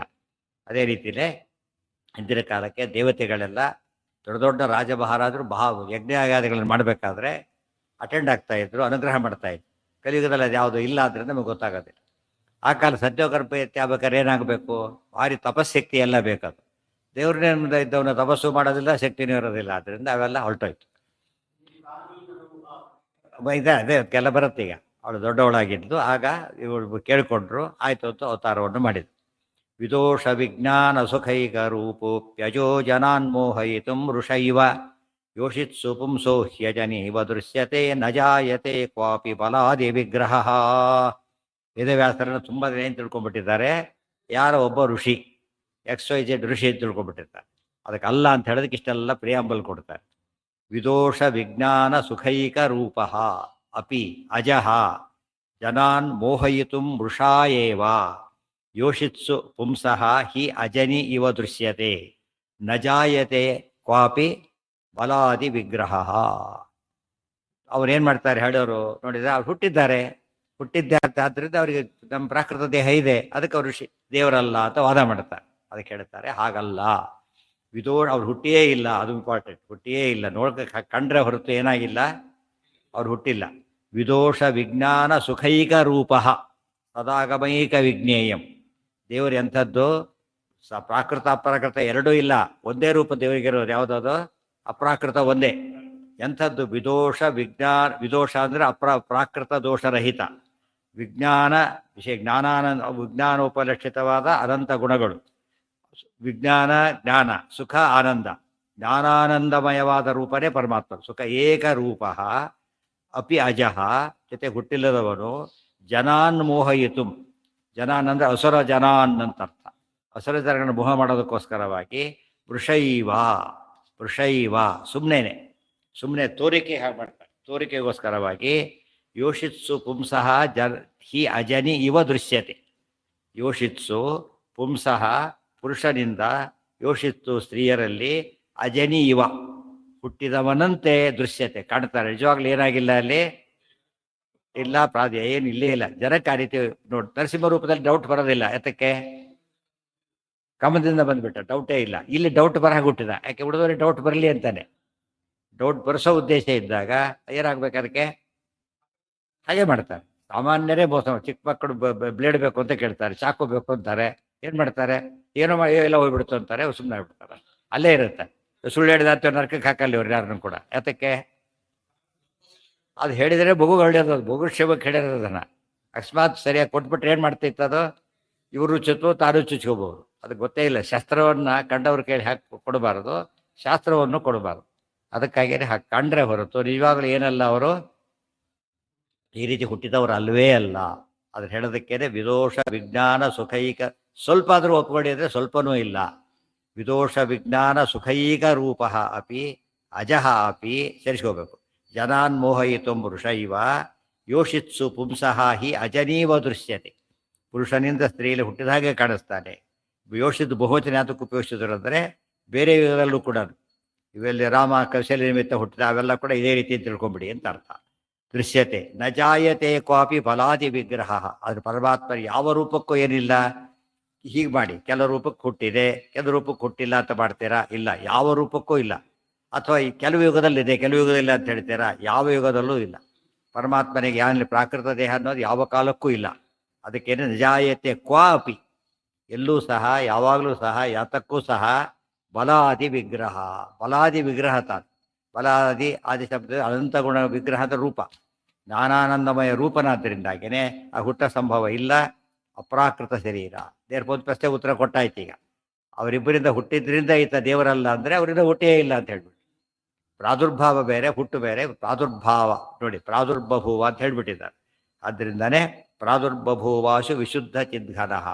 ಹುಟ್ಟಿದ್ದು ಅಲ್ವೇ ಅಲ್ಲ. ಆದ್ದರಿಂದ ಆಕೆ ಹೊರಟೋಯ್ತಿ. ಆ ಬೇಕಾದ ಸರಿ ಹೇಳ್ತಾರೆ. ಈಗ ಎಲ್ಲ ಕವಿಗಳು ಹಾಗೆ ಹೇಳ್ತಾರೆ. ಇವರು ವಿಶಿಷ್ಟಾದ್ವೈತ ಪಂಥದಲ್ಲಿ ಬಂದೆ ವಿಶಿಷ್ಟಾದ್ವೈತ ಪಂಥದಲ್ಲಿ ಅವ್ರನ್ನ ದೇವರು ಅಂತ ಒಪ್ಪೋದಿಲ್ಲ, ಒಬ್ಬ ಜೀವ ಅಂತಾನೆ ಕರೆಯೋದು. ಭಾಗವತಾದಿಗಳನ್ನ ಹೇಳ್ತಾರೆ, ಆದರೆ ಅವರು ಜೀವ ಅಂತ ಕರೀತಾರೆ ಹೋಯ್ತಲ್ಲಿ. ಅದೇ ರೀತಿಯೇ ಅದ್ವೈತಲ್ಲಿ ಎರಡು ಭಾಗ ಇದೆ. ಕೆಲವರು ಒಪ್ತಾರೆ, ಕೆಲವರು ಒಪ್ಪೋದಿಲ್ಲ. ಅಂದರೆ ಎರಡೂ ಇದೆ ಅದರಲ್ಲಿ. ಇವರಲ್ಲಿ ಒಪ್ಪೋದೇ ಇಲ್ಲ. ನಮ್ಮಲ್ಲಿ ಒಪ್ಪೋದೊಂದೇ. ಮೂರು ಆಯ್ತಿಲ್ಲ, ಮೂರರಲ್ಲೂ ವ್ಯತ್ಯಾಸ ಇದೆ. ಒಪ್ಪೋರು ಒಪ್ಪದೇ ಇರೋರು ಎಲ್ಲ ಪೂರ್ತಿ ಒಪ್ಪೋರು. ಇದರಲ್ಲಿ ಆಚಾರ್ಯ ಒಬ್ಬರೇ ಸಮರ್ಥನೆ ಮಾಡಿ ಹೇಳಿ. ಅವ್ರ ಅಪಾಂತರ ತಮ ಅಂತ ಒಬ್ಬ ಮುನಿ, ಆ ಋಷಿನೇ ವೇದವ್ಯಾಸರು ಅಂತ ಹೇಳ್ತಾರೆ. ಕಶ್ಚಿತ್ ಋಷಿ ಆಯ್ತಲ್ಲ. ಅಪಾಂತರರು ಯಾರು ನಿಮಗೆ ಗೊತ್ತಿಲ್ಲ, ಅದು ಎ ಬಿ ಸಿ ಡಿ ಅಂತ. ಅವ್ರು ಯಾರು ಗೊತ್ತಿಲ್ಲ, ಅವ್ರ ಹೆಸರು ಹೇಳಿದ್ರು ಗೊತ್ತಾ ಇಲ್ಲ ಅಂದ್ರೆ ಯಾರೋ ವ್ಯಕ್ತಿ ಅಂತ. ಗೊತ್ತಿದ್ದರೆ ಪ್ರಸಿದ್ಧ ವ್ಯಕ್ತಿ ಅಂತ ಅಲ್ಲ. ಒಂದು ಕಶ್ಚನ ಆಯ್ತಲ್ಲ, ಅದಕ್ಕೆ ಕಶ್ಚನ ಅಂತ. ಯಥಾ ನೃಸಿಂಹ ಕೃತಿರಾ ವಿರಾಸೈತ್ ಸ್ತಂಭಾತ್ ತಥಾ ನಿತ್ಯತನುತ್ವತೋ ವಿಭುಃ ಆವಿರ್ಭವೇದ್ಯೋಷಿತಿ ನೋ ಮಲೋತ್ಥಃ ತಥಾಪಿ ಮೋಹಾಯ ನಿದರ್ಶಯೇತ್ ತಥಾ. ಯಥಾ ನೃಸಿಂಹಾಕೃತಿ ಆವಿರಾಸಿ ಸ್ತಂಭಾತ್ ತಥಾ ನಿತ್ಯತನುತ್ವತೋ ವಿಭುಃ ನಿತ್ಯತನುತ್ವತಃ ವಿಭುಃ ಆವಿರ್ಭವೇತ್ ಯೋಷಿತಿ ನೋ ಬಲೋತ್ಥಃ ತಥಾ ಅಪಿ ಮೋಹಾಯ ನಿದರ್ಶಯೇತ್ ತಥಾ. ಯಥಾ ನೃಸಿಂಹಾಕೃತಿ ಆವಿರಾಸಿ. ದೃಷ್ಟಾಂತ ಕೊಡ್ತಾರೆ. ನರಸಿಂಹರೂಪಕ್ಕೆ ಡೌಟ್ ಏನಾರಿದೆ ನಿಮಗೆ? ಇಲ್ಲ. ಯಾಕೆ? ಏನಿಲ್ಲ, ಕಂಬ ಅಲ್ಲಿ. ಆ ಕಂಬ ಅಂತ ಯಾರು ಕರೆಯೋಕ್ಕೆ ಸಾಧ್ಯ ಇಲ್ಲ. ಪ್ರಾದುರ್ಭಾವ ಅಂತಾನೆ ಕರಿಬೇಕು. ಅದು ಹೇಗೇನೋ ಇದು ಹಾಗೇನೆ. ಸ್ತಂಭಾತ್ ತಥಾ ನಿತ್ಯತನುತ್ವತಾ ವಿಭು. ಪರಮಾತ್ಮ ಎಲ್ಲ ದೇಹಗಳೇನದು? ಎರಡು ಕಾರಣ. ಒಂದು ಜ್ಞಾನಾನಂದಮಯ ಅಪ್ರಾಕೃತ. ಒಂದು ಇನ್ನೊಂದೇನು ಅಂದರೆ ಪರಮಾತ್ಮ ಯಾವ ರೂಪಕ್ಕೂ ಕೂಡ ಮತ್ತೆ ಎಲ್ಲ ರೂಪಗಳು ನಿತ್ಯ. ಈ ರೂಪ ಬಂತು ಮತ್ತೆ ಹೋಯ್ತು ಇಲ್ಲ. ಕೃಷ್ಣ ಅನಂತ ರೂಪಗಳು ಏನವು? ನಿತ್ಯ. ಪರಮಾತ್ಮನೇ ಸತತಮೇಕ ರೂಪಿಣೆ ದಶರೂಪಿಣೆ ಶತ ಸಹಸ್ರ ರೂಪಿಣೆ ಅವಿಕಾರಿಣೆ ಸ್ಫುಟಮನಂತ ರೂಪಿಣೆ ಸುಖಚಿತ್ ಸಮಸ್ತ ತನವೇ ನಮೋ ನಮಃ. ಯಾವ ರೂಪಕ್ಕೂ ಹುಟ್ಟಿಲ್ಲ. ಎಲ್ಲ ರೂಪ ಎಲ್ಲ ಕಾಲಕ್ಕೂ ಇವೆ. ಮತ್ತೆ ಒಳಗಿಟ್ಕೊಂಡು ಸೇರಿಸೋ ಹೊರತೆಗೆದು ಯಾವುದು ಹುಟ್ಟೋದು ಇಲ್ಲೇ ಇಲ್ಲ. ಒಂದು ರೂಪಕ್ಕೂ ಹುಟ್ಟಿಲ್ಲ ಅಂದಮೇಲೆ ಇದು ಕೂಡ ಹುಟ್ಟಿಲ್ಲದ ರೂಪ, ಸಾಕ್ಷಾತ್ ರೂಪ, ಹುಟ್ಟಿಲ್ಲದ ರೂಪ ಅಷ್ಟೇ ಹೊರತು ಕೆಲವಕ್ಕಿದೆ. ನಿತ್ಯತನುತ್ವತಃ ಎಲ್ಲ ದೇಹಗಳು ತನು ಅಂದರೆ ಶರೀರ. ನಿತ್ಯ ಶರೀರ ಅಂದ್ರೆ ಏನೋ ಅಪ್ರಾಕೃತ ಶರೀರ. ಪ್ರಾಕೃತ ಶರೀರ ನಿತ್ಯತ್ವ ಇಲ್ಲ. ಪ್ರಕೃತಿ ಟ್ರಾನ್ಸ್ಫಾರ್ಮ್ ಆಗೋದ್ರಿಂದ ಪ್ರಾಕೃತ ಶರೀರ ಇದ್ರೆ ಏನಾಗಬೇಕು? ನಾಶ ಆಗಲೇಬೇಕಾಗುತ್ತೆ. ಆದರೆ ಪ್ರಾಕೃತ ಶರೀರ ಹೆಸರು ಇಲ್ಲೇ ಇಲ್ಲ. ನಿತ್ಯತನುತ್ವತಃ ವಿಭುಃ ಆವಿರ್ಭವೇತ್ಯೋಷಿತಿ ನೋ ಮಲೋತ್ಥಃ. ಆದರೂ ಸ್ತ್ರೀಯಲ್ಲಿ ಅವತಾರ ಮಾಡಿದಂತೆ ಮಾಡ್ತಾನೆ. ನೋ ಮಲೋತ್ಥಃ. ಮಲ ಅಂದ್ರೇನು? ಶುಕ್ಲಶೋಣಿತ ಸಂಬಂಧವಾದ ಏನಂತ ಕರೀತಾರೆ? ಮಲ. ದೋಷದಿಂದ ಅದಕ್ಕೇನೆ ವೃದ್ಧಿ. ಸೂತಕ ಯಾತಕ್ಕೆ ಬರ್ತದೆ? ಯಾತಕ್ಕೆ ಬರುತ್ತದು? ದೋಷ ಇರೋದ್ರಿಂದ. ಆ ದೋಷದ ಸಂಬಂಧ ಬಂದಿದ್ದಕ್ಕಾಯ್ತು. ದೇವರಿಗೆ ಅದಿಲ್ಲ. ಮಲೋತ್ಥಃ ತಥಾಪಿ ಮೋಹಾಯ ಪ್ರದರ್ಶಯೇತ್ ತಥಾ. ಮತ್ತೆ ಮೋಹಾಯ ಹಿಂದೆ ಹೇಳಿದ್ರು, ಇದು ಮತ್ತೆ ಹೇಳಿದ್ರು. ಅಸುರದೇನು ಮೋಹ ಆಗಬೇಕು. ಈ ರೀತಿ ಹುಟ್ಟಿದವ್ರು ಹೇಗೆ ದೇವರಾಗ್ತಾರೆ? ಡೌಟ್ ಬರಲಿ ಅವರಿಗೆ, ಡೌಟ್ ಬರಲಿ. ವೇದವ್ಯಾಸನ ಸಾಕ್ಷಾತ್ ದೇವರು ಅಂತ ತಿಳ್ಕೊಳ್ಳದೆ ಹೋದಾಗ ಯಾರದೋ ಮಾತನ್ನು ಯಾಕೆ ಕೇಳಬೇಕು? ಮಹಾಭಾರತ ಯಾರದೋ ಮಾತು, ದೇವ್ರ ಮಾತಲ್ಲ. ಈಗ ದೇವರು ಅಂತ ತಿಳ್ಕೊಂಡ್ರೆ ಏನಾಯ್ತು? ಅಲ್ಲಿಗೆ ಯಾರೋ ಕೊಟ್ಟ ಬೇರೆ ಆಯ್ತು. ಈಗ ಅಧಿಕಾರಿ ಕೊಟ್ಟ ಮಹತ್ವ ಬೇರೆ ಆಯ್ತು. ಗೊತ್ತಾಯ್ತಾ? ಯಾರೋ ಆರ್ಡರ್ ಕೊಟ್ಟ, ಏನು ಉಪಯೋಗ? ಅದರಿಂದ ಕಾಂಪಿಟೆಂಟ್ ಅಥಾರಿಟಿ ಕೊಟ್ಟರೆ ರೆಕಾರ್ಡ್ ಆಗುತ್ತೆ. ಇಲ್ಲದ ಏನಾಗ ಡಾಕ್ಯುಮೆಂಟ್ ಆಗೋದೇ ಇಲ್ಲ. ವೇದವ್ಯಾಸ ಹೇಳಿದ ಡಾಕ್ಯುಮೆಂಟ್ ಅಂತ ಒಪ್ಪಬೇಕಾಗತ್ತೆ ಅನ್ನೋ ಕಾರಣಕ್ಕೆ ಏನು ಮಾಡಿದ್ರು ಅವರು ದೇವರೇ ಅಲ್ಲ, ಯಾರೋ ಋಷಿ ಅಂತ ಹೇಳ್ಬಿಟ್ಟು. ಯಾರೋ ಋಷಿ ಅಂದರೆ ಅವರಿಗೆ ಸಂಬಂಧಪಟ್ಟು ಯಾರದೋ ಮನೆ ನಿಯಮ ಅವರಿಗೆ ಅನ್ವಯ, ಕಂಡವ್ರಿಗೆ ಯಾಕೆ ಅನ್ವಯ ಆಗುತ್ತೆ? ತಮ್ಮಲ್ಲಿ ಏನೋ ಒಂದು ವ್ಯವಸ್ಥೆ ಮಾಡಿಕೊಂಡ್ರು, ಬೇರೆಯವ್ರ ಮನೆಗೆ ಅಪ್ಲಿಕಬಲ್ ಅಲ್ಲ ಅದು. ನಮ್ಮ ರಾಜ್ಯದ ನಿಯಮ ಬೇರೆ ರಾಜ್ಯಕ್ಕೆ ಅಪ್ಲೈ ಆಗೋದಿಲ್ಲ, ನಮ್ಮ ದೇಶದ ರೂರು ಬೇರೆ ಅಪ್ಲೈ ಆಗೋದಿಲ್ಲ. ಒಂದೇ ಆದಾಗ ಏನಾಗೋ ಅಪ್ಲೈ ಆಗಬೇಕಾಗುತ್ತೆ. ಸೊ ವೇದವ್ಯಾಸರು ನಾರಾಯಣ ಅಂತ ಆದರೆ ಇವೆಲ್ಲ ಸಮಸ್ಯೆ ಬರೋದು. ಅದಕ್ಕೆ ಏನು ಮಾಡಿದ್ರು? ಅಲ್ಲ ಅಂದ್ರು. ಇದು ಕಾರಣ ಪರಮಾತ್ಮ ಆ ರೀತಿ ಕೊಟ್ಟ ನೋಡೋದಕ್ಕೆ. ಅದು ಮೋಹನ ಅಂತ ಕರೀತಾರೆ. ಬಲಾದಿ ವಿಗ್ರಹ. ಎಲ್ಲ ಜೀವರಲ್ಲೂ ತ್ರೈವಿಧ್ಯ ಇಲ್ಲದೆ ಹೋಗಿದ್ರೆ ಏನು ಮಾಡಬೇಕಾಗಿದ್ದಿಲ್ಲ? ತ್ರೈವಿಧ್ಯನೇ ಇಲ್ಲ, ಜೀವ ತ್ರೈವಿಧ್ಯ. ಅವಾಗೇನು ಮಾಡಬೇಕಾಗಿತ್ತು? ಮೋಹ ಮಾಡೋ ನೆಸಿಟಿನೇ ಇಲ್ಲ. ಯಾತಕ್ಕೆ? ಎಲ್ಲರೂ ಒಳ್ಳೆಯವರಿದ್ದ ಗುಟ್ಟಿನ ಪ್ರಶ್ನೆ ಏನು ಬರುತ್ತಾಗ? ಗೊತ್ತಾಯ್ತಾ? ಎಲ್ಲರೂ ಒಳ್ಳೆಯವರಿದ್ದ ಗುಟ್ಟಿನ ಪ್ರಶ್ನೆ ಬರೋದಿಲ್ಲ. ಯಾವ ಆಡ್ ಪ್ರಶ್ನೆ ಒಬ್ಬನು ಸೇರ್ಕೊಂಡ್ರೆ ಏನು ಮಾಡ್ತಾರಾಗ? ಅವನ್ನ ಅವಾಯ್ಡ್ ಮಾಡೋದಕ್ಕೋಸ್ಕರ ವ್ಯವಸ್ಥೆ ಮಾಡಲೇಬೇಕಾಗುತ್ತೆ. ಜೀವ ತ್ರೈವಿಧ್ಯ ಒಪ್ಪಿದ ಮಾತ್ರ ಅರ್ಥ ಆಗೋದು. ಅವರಲ್ಲಿ ಜೀವ ಎಷ್ಟು ಇದರಲ್ಲಿ ವಿಶಿಷ್ಟ ಜೀವ ತ್ರೈವಿಧ್ಯ ಒಪ್ಪೋದಿಲ್ಲ. ಆದ್ದರಿಂದಾಗಿಯೇ ಬೇರೆ ಎಲ್ಲ ಯಾವ ಮತದಲ್ಲೂ ಇಲ್ಲ ಕಾನ್ಸೆಪ್ಟ್. ಭಗವದ್ಗೀತೆ ಹೇಳಿದೆ, ಇವತ್ತೆ ವಿಶಾವಾಶ ಉಪನಿಷತ್ ಹೇಳಿದೆ, ಜೀವ ತ್ರೈವಿಧ್ಯ ಇದೆ ಅಂತ ಹೇಳಿದೆ.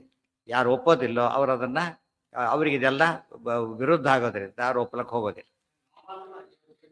ಹೌದೌದು, ಬೇರೆ ದೇವತೆ ಯಾರು ಒಪ್ಪ. ಎಲ್ಲ ಶಾಸ್ತ್ರದಲ್ಲೂ ಬಂದು ಬೇರೆ ಬೇರೆ ಧರ್ಮದವರು ಒಪ್ತಾರೆ. ಆಶ್ಚರ್ಯ ಅಂದರೆ ಬೇರೆ ಧರ್ಮದವರು, ಹಿಂದೂಗಳನ್ನ ಬಿಟ್ಟು ಬೇರೆಯವರು ಒಪ್ತಾರೆ. ಎಷ್ಟು ಕೆಲವರು ಗೀತಾ ಕೊಡಿಸ್ಬೇಕಾದ್ರಲ್ಲ, ಇದು ಗುಣಗಳು ಅಷ್ಟೇ ಅಂತೆ, ಹೊರಗಿನ ಗುಣಗಳು, ಒಳಗಿನ ಗುಣಗಳಲ್ಲ ಅಂತ ಹೇಳ್ತಾರೆ. ಅವ್ರು ಒಪ್ಪಿದ್ರೆ ಸಮಸ್ಯೆನೇ ಬರ್ತಿದ್ದಿಲ್ಲ. ಜೀವೇಶ್ವರ ಹೊರಟಾಗ ಜೀವೇಶ್ವರ ಐಕ್ಯ. ನೀವು ಜೀವತ್ರೈವಿಧ್ಯ ಒಪ್ಪಿಟ್ಬಿಟ್ರೆ, ಜೀವೇಶ್ವರ ಐಕ್ಯ ಹೇಳಿದರೆ ತಾಮಸ ಜೀವಿ ದೇವರಾಗ್ತಾನೆ. ಆಗಿದ್ರೆ ಆ ಸಮಸ್ಯೆ ಬರುತ್ತೆ ಅವ್ರಿಗೆ. ವ್ಯಾವಹಾರಿಕ ಹೀಗಂತ ಅದಕ್ಕೋಸ್ಕರ ಒಪ್ಪಲಿಲ್ಲ. ಅದು ಒಪ್ಪಿದ್ರೆ ವ್ಯಾವಹಾರಿಕ ಏನು ಒಟ್ಟಿನ ಮೇಲೆ ಸುಳ್ಳು ಅಂತ ಅರ್ಥ, ಮಿಥ್ಯ.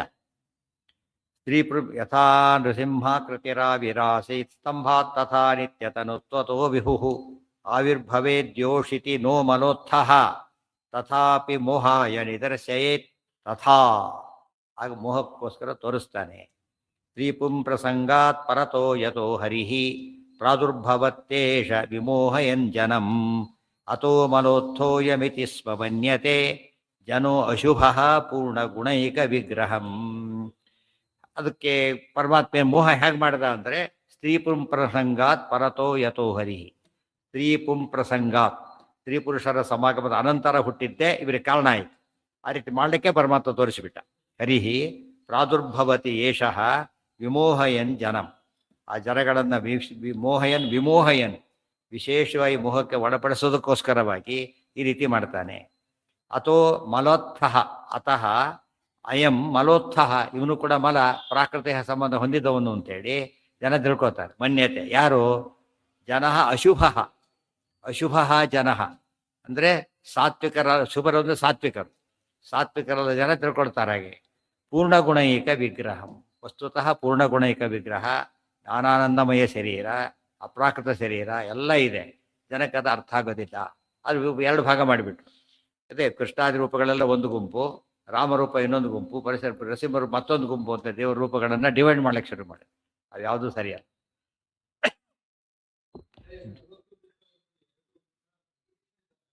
ಅಲ್ಲ, ಅಲ್ಲಿ ಏನು ವ್ಯತ್ಯಾಸ ಇದೆ ನೋಡಿ.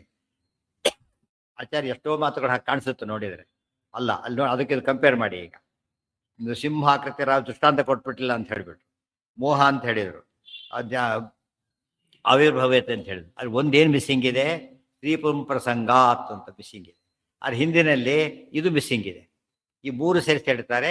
ಸ್ತ್ರೀಪುಂ ಪ್ರಸಂಗಾತ್, ಸತ್ಯವತಿ ಪರಾಸ್ತ ನಿಮಿತ್ತ ಮಾಡ್ಕೊಂಡಿದ್ದರಿಂದ, ವಸುದೇವ ದೇವಿಗೆ ನಿಮಿತ್ತ ಆಗಿದ್ದರಿಂದ, ಆಮೇಲೆ ದಶರಥ ಕೌಶಲ್ಯ ನಿಮಿತ್ತ ಆಗಿದ್ದರಿಂದ ಇದೆಲ್ಲ ಕಥೆ ಇಟ್ಕೊಂಡ್ಬಿಟ್ಟು ಇವೆಲ್ಲ ಏನಿವೆಲ್ಲ ಅದು ಅಪರಾಕೃತನಾಗಿದ್ದರೆ ಈ ಪ್ರಸಂಗ ಯಾಕೆ ಬೇಕಾಗಿತ್ತು ಅಂತ ಕೇಳ್ತಾರೆ. ಮೋಹಕ್ಕೆ ಅಂತ ಹೇಳಿದ್ರೆ ಪಂಜಿತ ಆಗತ್ತೆ. ಮೋಹಕ್ಕೆ ಅಂತ ಯಾರಿಗೆ ನಿಮ್ಮ ಮೋಹಕ್ಕೆ ಅಂತಲೇ ಹೇಳ್ಬೇಕು, ನಿಮ್ಮ ಮೋಹಕ್ಕೆ ಹಾಗೆ ಮಾಡ್ತಾನೆ ಅಂತೇಳಿ. ಅದು ಒಪ್ಲಕ್ಕೆ ತಯಾರಿಲ್ಲ. ಆದ್ದರಿಂದ ಅವರು ನೋಡಿದರೆ ಎರಡಿದೆ. ನರಸಿಂಹ ಥರ ಒಪ್ತೇವೆ ನಾವೀಗ, ಅಲ್ಲಿ ಯಾರೂ ಇಲ್ಲ ಒಪ್ತೇವೆ, ಇದನ್ನು ಒಪ್ಪೋದಿಲ್ಲ. ಆದರೆ ದೇವರು ಎಲ್ಲ ರೂಪಗಳು ಒಂದೇ ಅಂತ ಹೇಳಿದ ಮೇಲೆ ಒಪ್ಪಲೇಬೇಕಲ್ಲ. ದೇವ್ರ ರೂಪರೂಪ ಭೇದ ಹೇಳಕ್ಕೆ ಬರೋದಿಲ್ಲ. ನೇಹ ನಾನಾಸ್ತಿ ಕಿಂಚನ, ರೂಪರೂಪ ಭೇದ ಇಲ್ಲ ಅಂದಮೇಲೆ ಒಂದು ರೂಪದಲ್ಲಿ ಸಿದ್ಧವಾದ ಮೇಲೆ ಏನಾಗಬೇಕದು ಆಗಲೇಬೇಕು. ಒಂದು ರೂಪದಲ್ಲಿ ಸಿದ್ಧ ಎಲ್ಲ ರೂಪಕ್ಕೆ ಅಪ್ಲೈ ಆಗಲೇಬೇಕು. ಗೊತ್ತಾಯ್ತಾ?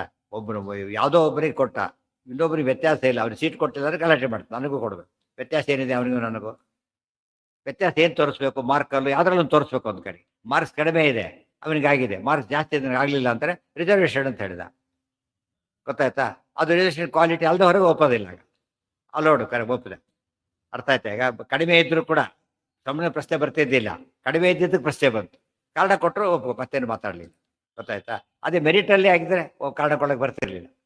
ಗೊತ್ತಾಯ್ತು? ನನಗಿಂತ ಜಾಸ್ತಿ ಮೆರಿಟ್, ನಾನು ಜಾಸ್ತಿ ಇದೆ, ನನಗೆ ಯಾಕೆ ಕೊಡಲಿಲ್ಲ ಅಂತ ಕೇಳಿದರೆ ತಪ್ಪಾಗುತ್ತೆ, ಅನ್ಯಾಯ ಅಂತ ಆಗುತ್ತೆ. ತಿಳಿತಾ? ಅದಕ್ಕೆ ದೇವರು ಏನು ಕ್ರಿಯೇಟ್ ಮಾಡ್ತಾನೆ, ಈ ರೀತಿ ಸೀನ್ ಕ್ರಿಯೇಟ್ ಮಾಡ್ತಾನೆ. ಮನ್ಯತೆ ಜನೋ ಅಶುಭ, ಪೂರ್ಣ ಜನ ಅಶುಭ. ಬರೀ ಹಿಂದೆ ಏನು ಹೇಳಿದ್ರು ಇಷ್ಟೊತ್ತು ಕೂಡ ನೆನ್ಪಿಟ್ಕೊಳ್ಳಿ, ಬರೀ ಮೋಹಯ ಹೇಳಿದರು. ಮೋಹಯ ಹೇಳಿದ್ರು, ಯಾರಿಗೆ ಅಂತ ಹೇಳಲಿಲ್ಲ. ಈಗ ಅಶುಭ ಅಂತ ಪದ ಇಲ್ಲಿ ಹೇಳಿ, ಹೊಸ ವಿಷಯ. ಗೊತ್ತಾಯ್ತಾ? ರಿಪಿಟೇಷನ್ ಅಲ್ಲ. ಎಷ್ಟು ಎಲ್ಲ ಅನೇಕ ವಿಷಯಗಳು ಹೊಸದಾಗಿ ಮಾಡಿಬಿಟ್ಟು ಮೋಹನ ಅಂತ ಹೇಳಿದರೆ ಯಾರಿಗೂ? ಅಶುಭ ಜನಗಳಿಗೆ. ಮತ್ತೆ ಇನ್ನೊಂದು ಮಾತೆ ಅಲ್ಲ, ಯಾವ ಜನ ಅಂತ ಹೇಳಲಿಲ್ಲ. ಅಶುಭ ಅನ್ನೋ ಪದ ಉಪಯೋಗಿಸಿಲ್ಲ ಅಲ್ಲಿ. ಈಗ ಅಶುಭ ಅಂತ ಹೇಳ್ತಾ. ಗೊತ್ತಾಯ್ತಾ? ಅಶುಭ ಅನ್ನೋ ಪದ ಪ್ರತಿಯೊಂದು ಆಚಾರ ಕೊಟ್ಟರೆ ಎಷ್ಟೋ ಕೊಟ್ಟರೆ ಒಂದೇ ರೀತಿ ಕಾಣುತ್ತೆ. ಆ್ಯಕ್ಚುಲಿ ಅವು ಏನಾಗಿರುತ್ತೆ, ಹೊಸ ವಿಷಯ ಇದ್ದೇ ಇರುತ್ತೆ. ಪ್ರತಿಯೊಂದು ಕೊಟೇಶನಲ್ಲೂ ಕೂಡ ಒಂದು ಏನೋ ಒಂದು ಹೊಸ ವಿಷಯ ಸೇರ್ತಿರ್ತಾರೆ. ಅದು ಹುಡುಕ್ತಾ ಹೋದ್ರೆ ಏನಾಗುತ್ತೆ ಹೇಳಿದ್ರೆ, ಜಾಂಗೀರು ಜಿಲೇಬಿ ಒಂದೇ ರೀತಿ ಕಾಣಿಸುತ್ತೆ. ಗೊತ್ತಾಯ್ತಾ? ಗೊತ್ತಾಯ್ತಿಲ್ಲ, ಅದೇನದೆ ಬೇಡ ಬೇಡ ಅಂತ ಬೇರೆ ಥರ ಹಾಕೋಂತಾರೆ ತಕ್ಷಣ. ಬೇರೆ ಅವ್ರು ತಿಂದರೆ ಅವ್ನು ಕ್ವಾಲಿಟಿ ಬೇರೆ, ನೋಡಿದ್ರೆ ಕಲರ್ ಅದೇ, ಇದು ಅದೇ, ಎಲ್ಲ ಅದೇ, ಟೇಸ್ಟ್ ಅದೇ ಹಾಕಿ ಮಾಡಿರೋದೇ, ಟೇಸ್ಟ್ ಡಿಫರ್ ಆಗುತ್ತೆ. ಅದು ಸ್ವಾರಸ್ಯ. ಒಂದೇ ಸಿಹಿ ಒಳಗೆ ಎಷ್ಟು ವೆರೈಟಿ ಇದೆ ಯೋಚನೆ ಮಾಡಿ. ಒಂದೇ ಸಿಹಿ ಒಳಗೆ ಎಷ್ಟು ವೆರೈಟಿ ಇದೆ. ಅದೇ ಅಶುಭ. ಕೆಟ್ಟ ಜನ ಅಂದರೆ ಯಾರು? ತಾಮಸರು ಅಂತ. ತಾಮಸರು ರಾಜಸರು ಸೇರ್ತಾರೆ ಅದ್ರ. ಅದು ಬೇರೆ ಕಡೆ ಇನ್ನೊಂದು ವಿಷಯ ಹೇಳಿದ್ದಾರೆ ಮತ್ತೆ, ಏನಂತ? ಸಾತ್ವಿಕರಿಗೂ ಪರಮಾತ್ಮ ಮೋಹ ಮಾಡ್ತಾನೆ. ಕೆಲವು ಸಲ ಸಾತ್ವಿಕರಿಗೂ ಮೋಹ ಮಾಡ್ತಾನೆ. ಯಾತಕ್ಕೆ? ಸಾಧನೆ ವಿಳಂಬ ಆಗ್ಬೇಕು ಅವ್ರಿಗೆ, ಅದು ಬೇಗ ಹೋಗೋ ಅವಕಾಶ ಇಲ್ಲ ಅಂತ. ಅಲ್ಲ, ಅವ್ರಿಗೆ ಮಾಡ್ಬೇಕಾದ್ರೆ ಪರ್ಫೆಕ್ಟ್ ಮಾಡ್ತಾರೆ, ಇವ್ರಿಗೆ ಮಾಡ್ಬೇಕಾದ್ರೆ ಒಂದ್ಸರ್ತಿ ಮಾಡಿ ಆಮೇಲೆ ಇಲ್ಲ ಅಂತ ಗೊತ್ತಿಬಿಡ್ತಾರೆ. ಯಾವಾಗಲೂ ಉಳಿಯೋದಿಲ್ಲ. ಯಾವಾಗ ಓದ್ಬಿಟ್ರೆ ಅಶುಭ ಆಗಿಬಿಡ್ತಾನೆ. ಒಂದು ಕಾಲಕ್ಕೆ ಬಂತು, ಆಮೇಲೆ ಏನಾಯ್ತು? ಯಶೋದೆಗೆ ಏನಾಗ್ತಾ ಇತ್ತು? ಆಮೇಲೆ ನೋಡಿ ಕೂಸು ಎದ್ದು ಹೋಗ್ಬಿಡ್ತಾರೆ. ಮತ್ತೆ ಬರೋದು ಹೋಗೋದು ಈ ಥರ ಆಗೋದು. ಅದು ಒಳ್ಳೆಯವರಿಗೂ ಮೋಹ ಮಾಡ್ತಾನೆ ಪರಮಾತ್ಮ, ಕೆಟ್ಟವರಿಗೂ ಮಾಡ್ತಾನೆ. ಒಳ್ಳೆಯವರಿಗೆ ಭಾರಿ ಒಳ್ಳೆಯವರಿಗೆ ಮಾಡೋದಿಲ್ಲ. ಯಾರಿಗೆ? ಅಂಥವ್ರಿಗೆ ಇಲ್ಲೇ ಇಲ್ಲ. ಅಂದರೆ ಎಷ್ಟು ತಾರತಮ್ಯ ಇದೆ. ಇಷ್ಟೆಲ್ಲ ತಿಳ್ಕೊಂಡಾಗ ನಮಗೆ ಅನೇಕ ಪ್ರಮೇಯಗಳು ಬರೋದು. ಅದೆಲ್ಲ ಒಪ್ಪದೇ ಇದ್ದವರಿಗೆ ಯಾವುದು ಅರ್ಥ ಆಗೋದೆ. ದ್ವೀಪೇ ಭಗಿನ್ಯಾಸ್ತು ಯಮಸ್ಯ ವಿಶ್ವಕೃತ್ ಪ್ರಕಾಶತೆ ಜ್ಞಾನಮರೀಚಿ ಮಂಡಲಃ ಪ್ರಭಾಸಯನ್ನಂಡ ಬಹಿಸ್ತತಂತಃ ಸಹಸ್ರಲಕ್ಷಾಮಿತ ಭಾನುಧೀಧಿತಿಃ. ದ್ವೀಪೇ ಭಗಿನ್ಯಾಃ ತು ಯಮಸ್ಯ ವಿಶ್ವಕೃತ್ ಪ್ರಕಾಶತೆ ಜ್ಞಾನಮರೀಚಿ ಮಂಡಲಃ ಪ್ರಭಾಸಯನ್ ಅಂಡಬಹಿಃ ತಥಾ ಅಂತಃ ಸಹಸ್ರಲಕ್ಷಾಮಿತ ಭಾನುದೀಧಿತಿಃ. ದ್ವೀಪೇ ಭಗಿನ್ಯಾಃ, ಈ ವಿಷಯ ನೋಡೋದಕ್ಕೆ ಏನು ಅನಿಸ್ತೀವಿ? ಮತ್ತೆ ಯಮಸ್ಯ ಭಗಿನ್ಯಾಃ ದ್ವೀಪೆ, ಅಲ್ಲಿ ಹೇಳಿದರು ಯಮುನಾ ನದಿಯಲ್ಲಿ ಅಂತ ಹೇಳಿ. ಮತ್ತೆ ಇಲ್ಲಿ ಹೇಳ್ತಾರೆ ದ್ವೀಪ ಅಂತ ಹೇಳ್ತಾರೆ. ಅಂದರೆ ಯಮುನಾ ನದಿಯಲ್ಲಿ ಅಂದರೆ ಮಧ್ಯೆ ದ್ವೀಪ ಇತ್ತು ಅಲ್ಲಿ ಅಂತ ಅರ್ಥ. ಅದನ್ನು ಹೇಳಿದ್ದಿಲ್ಲ ಮೊದಲು, ಇಲ್ಲಿ ಆ್ಯಡ್ ಮಾಡಿದ್ರು. ಈಗ ಏನಂತ? ಯಮುನಾ ನದಿಯ ದ್ವೀಪದಲ್ಲಿ ಹುಟ್ಟಿದ್ರು. ಇವತ್ತು ಅದು ಕಾಲ್ಪಿ ಅಂತ ಒಂದು ಊರಿದೆ. ನಾವು ಝಾನ್ಸಿಯಿಂದ ಇದಕ್ಕೆ ಹೋಗ್ಬೇಕಾದ್ರೆ, ಬುಧರಾಕ್ ಹೋಗ್ಬೇಕಾದ್ರೆ ದಾರಿಯಲ್ಲಿ ಬರುತ್ತೆ, ಕಾಲ್ಪಿ ಅಂತ ಕರೀತಾರೆ. ಅಲ್ಲಿ ಅವತಾರ ಮಾಡಿದ್ದು ಅಂತ ಹೇಳ್ತಾರೆ. ಅಲ್ಲಿ ಯಮುನಾ ನದಿ ಭಾರಿ ದೊಡ್ಡದಾಗ್ಲೇನೆ. ಮುಂದೆ ಪ್ರಯಾಗ ಅಲ್ಲಿಂದ ಬಹಳ ದೂರ ಇಲ್ಲ, ದೊಡ್ಡದಾಗ್ತಾ ಬರುತ್ತೆ ಯಮುನಾ ನದಿ. ಅಲ್ಲಿ ನೀವು ಪ್ರಯಾಗದಲ್ಲಿ ಆ್ಯಕ್ಚುಲಿ ಗಂಗಾ ಯಮುನಾ ಕಾಣುತ್ತಲ್ಲ, ದೊಡ್ಡ ನದಿ ಯಮುನಾ ನದಿನೇ ಕಾಣೋದಲ್ಲಿ. ಯಾಕೆ? ಅಲ್ಲಿ ಎಂಡಲ್ಲಿದೆ ಅದು ಈಗಾಗಲೇ. ಯಮುನಾ ನದಿ ಗಂಗಾ ನದಿ ಏನು ಬೆಳೀತಾ ಮುಂದೆ ಹೋಗುತ್ತೆ, ಮುಂದೆ ಭಾರಿ ನದಿ ಸೇರ್ತಾ ಹೋಗುತ್ತೆ. ಆಮೇಲೆ ದೊಡ್ಡ ದೊಡ್ಡ ನದಿ ಸೇರೋದೆಲ್ಲ ಮುಂದೆ. ಸರಿಯು, ಗಂಡಕಿ, ಎಷ್ಟು ನದಿಗಳು ಸೇರುತ್ತೆ ಮುಂದೆ. ಶ್ರವಣ ಅಂತ ಇನ್ನೊಂದಿದೆ, ಆಮೇಲೆ ಇದು ಫಲ್ಗು ನದಿ, ಅವೆಲ್ಲ ಸೇರ್ತಾ ಹೋಗುತ್ತೆ. ಕೊನೆಗೆ ಇದು ಸೇರಿಬಿಡುತ್ತೆ, ಬ್ರಹ್ಮಪುತ್ರನೂ ಸೇರಿಬಿಡುತ್ತೆ ಕೊನೆಗೆ. ಭಾರಿ ದೊಡ್ಡದಾಗಿಬಿಡುತ್ತೆ, ಸಿಕ್ಕಾಪಟ್ಟೆ ದೊಡ್ಡದಾಗಿ. ಬಟ್ ಇಲ್ಲಿ ಯಮುನಾ ನದಿ ದೊಡ್ಡದಾಗೆ, ಎಂಡ್ ಅದರಲ್ಲ ಆಗ್ಲೇನೆ. ಇಲ್ಲಿ ಯಮುನಾ ನದಿನ ಕ್ರಾಸ್ ಮಾಡ್ಬೇಕಾದ್ರೆ ಹಾಗೆ ಸಾಧ್ಯನೇ ಇಲ್ಲ, ಅದಕ್ಕೆ ಬೋಟ್ ಬೇಕೇ ಬೇಕು. ತೀರ ಇದರ ಬೇಸಿಗೆಯಲ್ಲಿ ಗಂಗನ ದಾಟ್ಕೊಂಡು ಹೋಗ್ಬಿಡ್ತಾರಂತೆ ನಡ್ಕೊಂಡು. ಇಲ್ಲಿ ನಡ್ಕೊಂಡು ಹೋಗೋಕ್ಕಾಗಲ್ಲ, ಯಮುನಾ ನದಿ ಫುಲ್ ಇರುತ್ತೆ. ಅದಕ್ಕೆ ಸಾಮಾನ್ಯ ರಾಮದೇವರು ಏನು ಮಾಡಿದರು? ಬೋಟಲ್ಲಿ ಯಮುನಾ ನದಿ ದಾಟಿ ಚಿತ್ರಕೂಟಕ್ಕೆ ಹೋದ್ರು ಅಂತ ಹೇಳ್ತಾರೆ. ಚಿತ್ರಕೂಟ ಹೋಗ್ಬೇಕು, ಗಂಗಾ ನದಿ ದಾಟಿದ್ರೆ ಚಿತ್ರಕೂಟ ಬರೋದಿಲ್ಲ, ಈ ಕಡೆ ಹೋಗ್ಬಿಡ್ತಾರೆ, ಕಾಶಿ ಕಡೆ ಹೋಗ್ಬಿಡುತ್ತೆ. ಈ ಕಡೆ ಹೋದ್ರೆ ಆ ಕಡೆ ಹೋಗಿ ಪರ್ಫೆಕ್ಟ್ ಜಾಗ್ರಫಿ. ಏನು ಹೇಳ್ತಾರೆ ರಾಮಾಯಣ ಮಹಾಭಾರತ, ಎಲ್ಲೋ ಜಾಗ್ರಫಿ ವೇರಿ ಆಗುತ್ತೆ. ಇವ್ರ ಕತೆ ಬರೆಯಲ್ಲ ಉಚ್ಚಾವಟಿ ಬರೆದಾಕಿರ್ತಾರೆ. ಅದೇ ಇವತ್ತು 21ನೇ ಶತಮಾನ ಇದೆ, ಗೂಗಲಲ್ಲಿ ಏನು ಬೇಕಾದ್ರೆ ನೋಡ್ಬೋದು. ತಪ್ಪು ಬರೀತಿರ್ತಾರೆ. ಮತ್ತೆ ಅವರು ಬೈತಾರೆ, ಆಸರು ಬೈತಾರೆ, ನನಗೆ ಆಸರು ಬೆಲೆಗೆ ಬರ್ತಿದ್ದಿಲ್ಲ ಅಂತ ಬೈತಾರೆ. ಇದು ಯಾರು ಹೇಳ್ಬೇಕು ಅವರಿಗೆಲ್ಲ?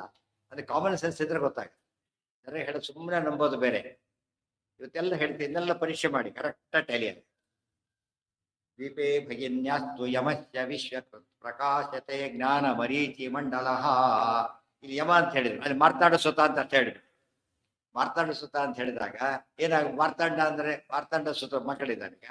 ಅದ್ರಲ್ಲಿ ಯಾರಾಗಬಹುದು ಅಂತ ಪ್ರಶ್ನೆ ಬಂದ್ರೆ ಇನ್ನೊಬ್ಬಿದ್ದಾರೆ ಕಾಳಿಂದಿ ಅಂತೇಳಿ, ಇಬ್ಬರಿದ್ದಾರೆ. ಇದ್ರ ಯಮನೆ ಸೂರ್ಯ ಇಬ್ಬರು ಮಕ್ಕಳಿದ್ದಾರೆ. ಆಕೆನೂ ಯಮನ ಅಂತ ಹೆಸರಿದೆ, ಆಕೆ ಅಲ್ಲ ಅಂತ ಹೇಳ್ಬೇಕಾಗಿದೆ.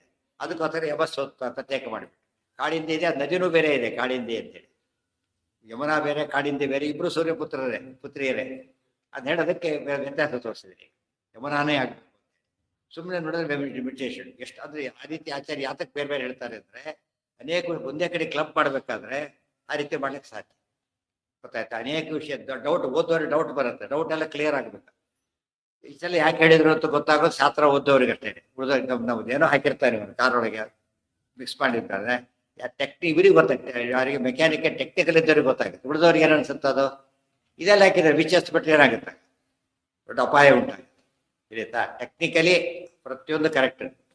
ಸಾಮಾನ್ಯರಿಗೆ ಒಂದು ಅರ್ಥ ಗೊತ್ತೋದು ಡೀಪ್ ಆಗಿ ಹೋದಷ್ಟು ಕೂಡ ಸಾಮಾನ್ಯರಿಗೆ ಗೊತ್ತಾದ ಅರ್ಥಕ್ಕಿಂತ ಡೀಪ್ ಆಗಿರುತ್ತೆ, ಕಾಂಟ್ರಡಿಕ್ಷನ್ ಇರೋದಿಲ್ಲ. ಇದು ವುಡ್ಡು ಎಲ್ಲರಿಗೂ ಉಂಟೆ, ಕಾಂಟ್ರಡಿಕ್ಷನ್ ಇಲ್ಲ. ಟೀಕ್ ಹೋದವನು ಹುಡುಗಿ ಎಕ್ಸ್ಪರ್ಟಿಗೆ ಗೊತ್ತು, ಉಳಿದವ್ರಿಗೆ ವುಡ್ ಹೋಗೋದು ಚೇಂಜ್ ಆಗೋದಿಲ್ಲ, ಮೋಸ ಇಲ್ಲ ಅಲ್ಲಿ. ಟೀಕ್ ಹೌದಲ್ಲ ತಿಳ್ಕೊ ಎಕ್ಸ್ಪರ್ಟ್ ಆಗ್ಬೇಕಾದ್ರೆ ಕಲರ್ ಹೊಡೆದಿರ್ತಾರೆ, ಡೂಪ್ಲಿಕೇಟ್ ಆಗಿರೋ ಚಾನ್ಸ್ ಅಂತ ಇರ್ತದೆ, ಅವನಿಗೆ ಗೊತ್ತು. ಟೆಸ್ಟ್ ಮಾಡೋ ರೀತಿಯೂ ಗೊತ್ತು, ನಮಗೆ ಗೊತ್ತಾಗಲ್ಲ. ಬರೀ ಹೀಗೆ ಅಂತೀವಿ ಸಾಲದು, ಚಿಪ್ ಮಾಡಿ ನೋಡ್ತಾನೆ ಕರೆಕ್ಟಾಗಿ. ಅದು ಎಷ್ಟು ಒಳ್ಳೇದು, ಅದರಲ್ಲೂ ಮತ್ತೆ ವೆರೈಟಿಗಳು ಬೆಸ್ಟ್ ಹೌದವಲ್ಲ ಅಂತ ಹೇಳಿ. ಈಗ ಥರ್ಡ್ ಕ್ವಾಲಿಟಿ ಟೀಕು ಸಿಗುತ್ತೆ ರೀ. ಆದರೆ ನಂಬರ್ 1 ಸಿಗ್ಬೇಕಾದ್ರೆ ಭಾರಿ ಕಷ್ಟ, ಭಾರಿ ಕಾಸ್ಟ್ಲಿ ಎಲ್ಲ ಇರುತ್ತೆ. ಅಡ್ವಾಂಟೇಜಸ್ ಜಾಸ್ತಿ ಇರುತ್ತೆ. ದ್ವೀಪೇ ಆಚಾರ್ಯ ಶಾಸ್ತ್ರ ಯಾತಕ್ಕೆ ಬರೆದ್ರೆ ಆಚಾರ್ಯರು? ಸುರಾಜ್ಞಾನರ ಅಂತ ದೇವತೆಗಳಂತ ಹೇಳಿದ್ರೆ ಮನುಷ್ಯರವರೆಗೂ ಓದಬೇಕಿದೆ. ಸೊ ಮನುಷ್ಯರು ಓದ್ಬೇಕಾದ್ರೆ ಸ್ವಲ್ಪ ಹೇಳ್ಬಿಟ್ರೆ ಸಾಕು ಅವ್ರಿಗೆ. ಅವರಿಗೆಲ್ಲ ಭಾರಿ ಡೀಟೇಲ್ಸ್ ಬೇಕು, ಡೆಪ್ತ್ ಬೇಕು. ಅವ್ರಿಗೆ ಎರಡನ್ನ ಮ್ಯಾನೇಜ್ ಮಾಡಬೇಕು. ಒಂದೇ ಟೆಕ್ಸ್ಟನ್ನ ಇಬ್ಬರಿಗೆ ಬರಿಬೇಕು, ಅದು ಚಾನ್ಸ್ ಇರೋದು. ಒಂದೇ ಟೆಕ್ಸ್ಟ್ ಬರೀರಿ, ಪ್ರೈಮರಿ ಸ್ಕೂಲ್ಗೆ ಆಗಬೇಕು, PhD ಆಗಬೇಕು, ಎಷ್ಟು ಕಷ್ಟ ಅದು. ಆಚಾರ ಹಾಗೆ ಬರೀತಾರೆ. ಇದು ಫಾರಸ್ಟ್ ಅಂತ ಎಷ್ಟು ಬೇಕಾದ್ರೂ ಪ್ರಶ್ನೆ ಹಾಕ್ಬೇಡಿ, ಉತ್ತರ ಸಿಗಕ್ಕೆ ಶುರುವಾಗಿ. ವಿಶ್ವಕೃತ್ ಪ್ರಕಾಶತೆ ನೋಡಿ, ವಿಶ್ವಕೃತ್ ಪದ ಸೇರಿಸಿದೆ. ವಿಶ್ವಕೃತ್ ಯಾತಕ್ಕೆ? ಎಲ್ಲವನ್ನೂ ಸೃಷ್ಟಿ ಮಾಡಿದ್ರು, ಇವ್ರನ್ನ ಯಾರು ಸೃಷ್ಟಿ ಮಾಡ್ತಾರೆ ಹಾಗಿದ್ರೆ? ಸೊ ಇವ್ರು ಹುಟ್ಟಿಲ್ಲ ಅಂತ ಮತ್ತೆ ವಿಶ್ವಕೃತ್ ಪ್ರಕಾಶತೆ ಜ್ಞಾನ ಮರೀಚಿ ಮಂಡಲ. ಜ್ಞಾನ ಮರೀಚಿ ಮಾಲಿ ಹಿಂದೆ ಹೇಳಿದ್ರು. ತೇಜೋ ಖಂಡ ಗುಣೋರು ಮಂಡಲ ಸದೋದಿತೋ ಜ್ಞಾನ ಮರೀಚಿ ಮಾಲಿ. ಇಲ್ಲಿ ಜ್ಞಾನ ಮರೀಚಿ ಅಂದ್ರೆ ಕಿರಣ, ಜ್ಞಾನ ಕಿರಣಗಳ ಮಂದ. ಸೂರ್ಯನ ಸುತ್ತ ಕಿರಣ ಕಾಣಿಸುತ್ತಲ್ಲ, ಹಾಗೆ ಇಲ್ಲಿ ಜ್ಞಾನದ ಕಿರಣ ಕಾಣಿಸುತ್ತೆ ವೇದವ್ಯಾಸರು ನೋಡಿದಾಗ. ಅದಕ್ಕೆ ಸಾಮಾನ್ಯವಾಗಿ ದೇವ್ರ ಫೋಟೋಗಳಿಂದ ಸುತ್ತ ಬೆಳಕು ಹಾಕಿರ್ತಾರೆ, ಮುಖದ ಸುತ್ತ ಹೀಗೆ ಮಾಡಿರ್ತಾರಲ್ಲ. ಯಾತಕ್ಕೆ? ಅದು ಲೈಟಿಂಗ್ ಇದೆ. ತೇಜ ಸತ್ವಗುಣ ಜಾಸ್ತಿ ಇದ್ದಾಗ ಏನಾಗುತ್ತೆ, ಅಲ್ಲಿ ಬೆಳಕು ಬರುತ್ತೆ. ಪರಮಾತ್ಮ ಸತ್ವಗುಣ, ಈ ಸತ್ವಗುಣ ಅಲ್ಲ, ಅದು ಅಪರಾಕೃತ. ಜ್ಞಾನ ಮರೀಚಿ ಮಂಡಲ ಪ್ರಭಾಸಯನ್ ಅಂಡಬಹಿ ತಥಾಂತಹ. ಆತನ ಕಾಂತಿ ಹೇಗಿತ್ತು ಅಂತ, ಸೂರ್ಯನಂತ ಕಾಂತಿ ಅಂತ ಹೇಳಬಾರ್ದು. ಸೂರ್ಯನ ಕಾಂತಿ ಬ್ರಹ್ಮಾಂಡದ ಹೊರಗಿಲ್ಲ, ಗೊತ್ತಾಯ್ತಾ? ಅಪಿ ತ್ರಿಲೋಕ್ಯ ಬಹಿರುಲ್ಲದಂತೆ ಆಚಾರ್ಯದು ಇವ್ರದೆಲ್ಲ. ಇದು ಸ್ವಾತಂತ್ರ್ಯ ಇದೆ, ಸ್ವಾತಂತ್ರ್ಯ ಇಲ್ಲ. ಪ್ರಭಾಸಯನ್ ಅಂಡ ಬಹಿ ತಥಾ ಅಂತಃ. ಬ್ರಹ್ಮಾಂಡದ ಒಳಗೆ, ಬ್ರಹ್ಮಾಂಡದ ಹೊರಗೆ ಎರಡು ಕಡೆ ಬೆಳಕಿದೆ. ಸರ್ವತ್ರ ವ್ಯಾಪ್ತ ಪರಮಾತ್ಮ ಅದರಿಂದಾಗಿದೆ. ಆತನಿಂದ ಆ ವ್ಯಾಪ್ತಿ ಅಂತದ್ದು ಪ್ರಕಾಶ. ಎಷ್ಟು ಕಾಸ್ತಿ ಇರ್ತದು? ಸಹಸ್ರ ಲಕ್ಷಾಮಿತ ಭಾನು ದೀಧಿತಿ. ಸಹಸ್ರ ಲಕ್ಷ ಅಮಿತ ಭಾನು ದೀಧಿತಿ. ಸಹಸ್ರ ಲಕ್ಷ ಅಮಿತ ಭಾನು ದೀದಿ. ಸಹಸ್ರ ಲಕ್ಷ ಅಂದ್ರೆ ಎಷ್ಟಾಗುತ್ತಾಗ? 100 ಕೋಟಿ. ಎಷ್ಟು 100 ಕೋಟಿ ಅಂತ ಹೇಳ್ಬಾರ್ದು ಸಿಂಪಲ್ ಆಗಿ? ಯಾಕೆ ಸಹಸ್ರ ಲಕ್ಷ ಅಂತ ಹೇಳ್ಬೇಕು? ಇಲ್ಲೂ ಪ್ರಶ್ನೆಗಳು, ಅದಕ್ಕೂ ಉತ್ತರ ಬರುತ್ತೆ. ಸಹಸ್ರ ಲಕ್ಷ ಅಮಿತ ದೀದಿತಿ. ಸಹಸ್ರ ಲಕ್ಷ ಅಮಿತ ಭಾನು ದೀದಿತಿ. ದೀದಿತಿ ಕಾಂತಿ. ಯಾರ ಕಾಂತಿ? ಭಾನು ದೀದಿತಿ, ಸೂರ್ಯಕಾಂತಿ. ಎಂಥ ಸೂರ್ಯರು? ಅಮಿತ. ಅಮಿತ ಅಂದ್ರೆ ಅನಂತ, ಅನಂತ ಸೂರ್ಯರು. ಒಂದು ಸಹಸ್ರ, ಇನ್ನೊಂದು ಲಕ್ಷ, ಇನ್ನೊಂದು ಅನಂತ. 3 ಹತ್ತಕ್ಕೆ ಬರೀ ಅನಂತ ಅಂದ್ರೆ ಎಲ್ಲ ಸರಿ ಹೋಯ್ತು. ಅನಂತ ಅಂದ್ರೆ ಎಲ್ಲ ಮುಗಿದೋಯ್ತು. ಇಷ್ಟೆಲ್ಲ ಯಾಕೆ ಕೇಳಬೇಕು ಅಂತ ಪ್ರಶ್ನೆ ಈಗ. ಇದೆಲ್ಲ ಅದಕ್ಕೆ ವ್ಯಾಖ್ಯಾನ ಬೇಕಾಗ. ಅದಿರಾಜ ಸ್ವಾಮಿ ಬರೀತಾರೆ ಸಹಸ್ರ ಲಕ್ಷ ಅಮಿತ ಮೂರು ಇದೆ. ಅವ್ರು ನೋಡೋರು ಇದ್ದಾರಲ್ಲ ಅವ್ರ ಪ್ರಕಾರ ಗೊತ್ತಾಗುತ್ತೆ. ನೋಡೋರಿಗೆ ಹ್ಯಾಕೆ ಕಾಣಿಸುತ್ತದೋ, ಯೋಗ್ಯತೆ ಕಡಿಮೆ ಇದೆ, ದೂರದಿಂದ ನೋಡ್ತಾರೆ, 1000 ಕಂಡ ಕಾಣುತ್ತೆ.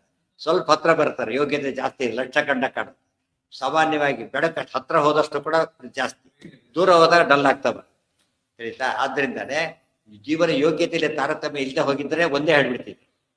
ಯೋಗ್ಯ ತಾರತಮ್ಯ ಇದೆ, ಈಗ ತ್ರೈವಿಧ್ಯ ಇದೆ, ಪ್ಲಸ್ ತಾರತಮ್ಯ ಇದೆ.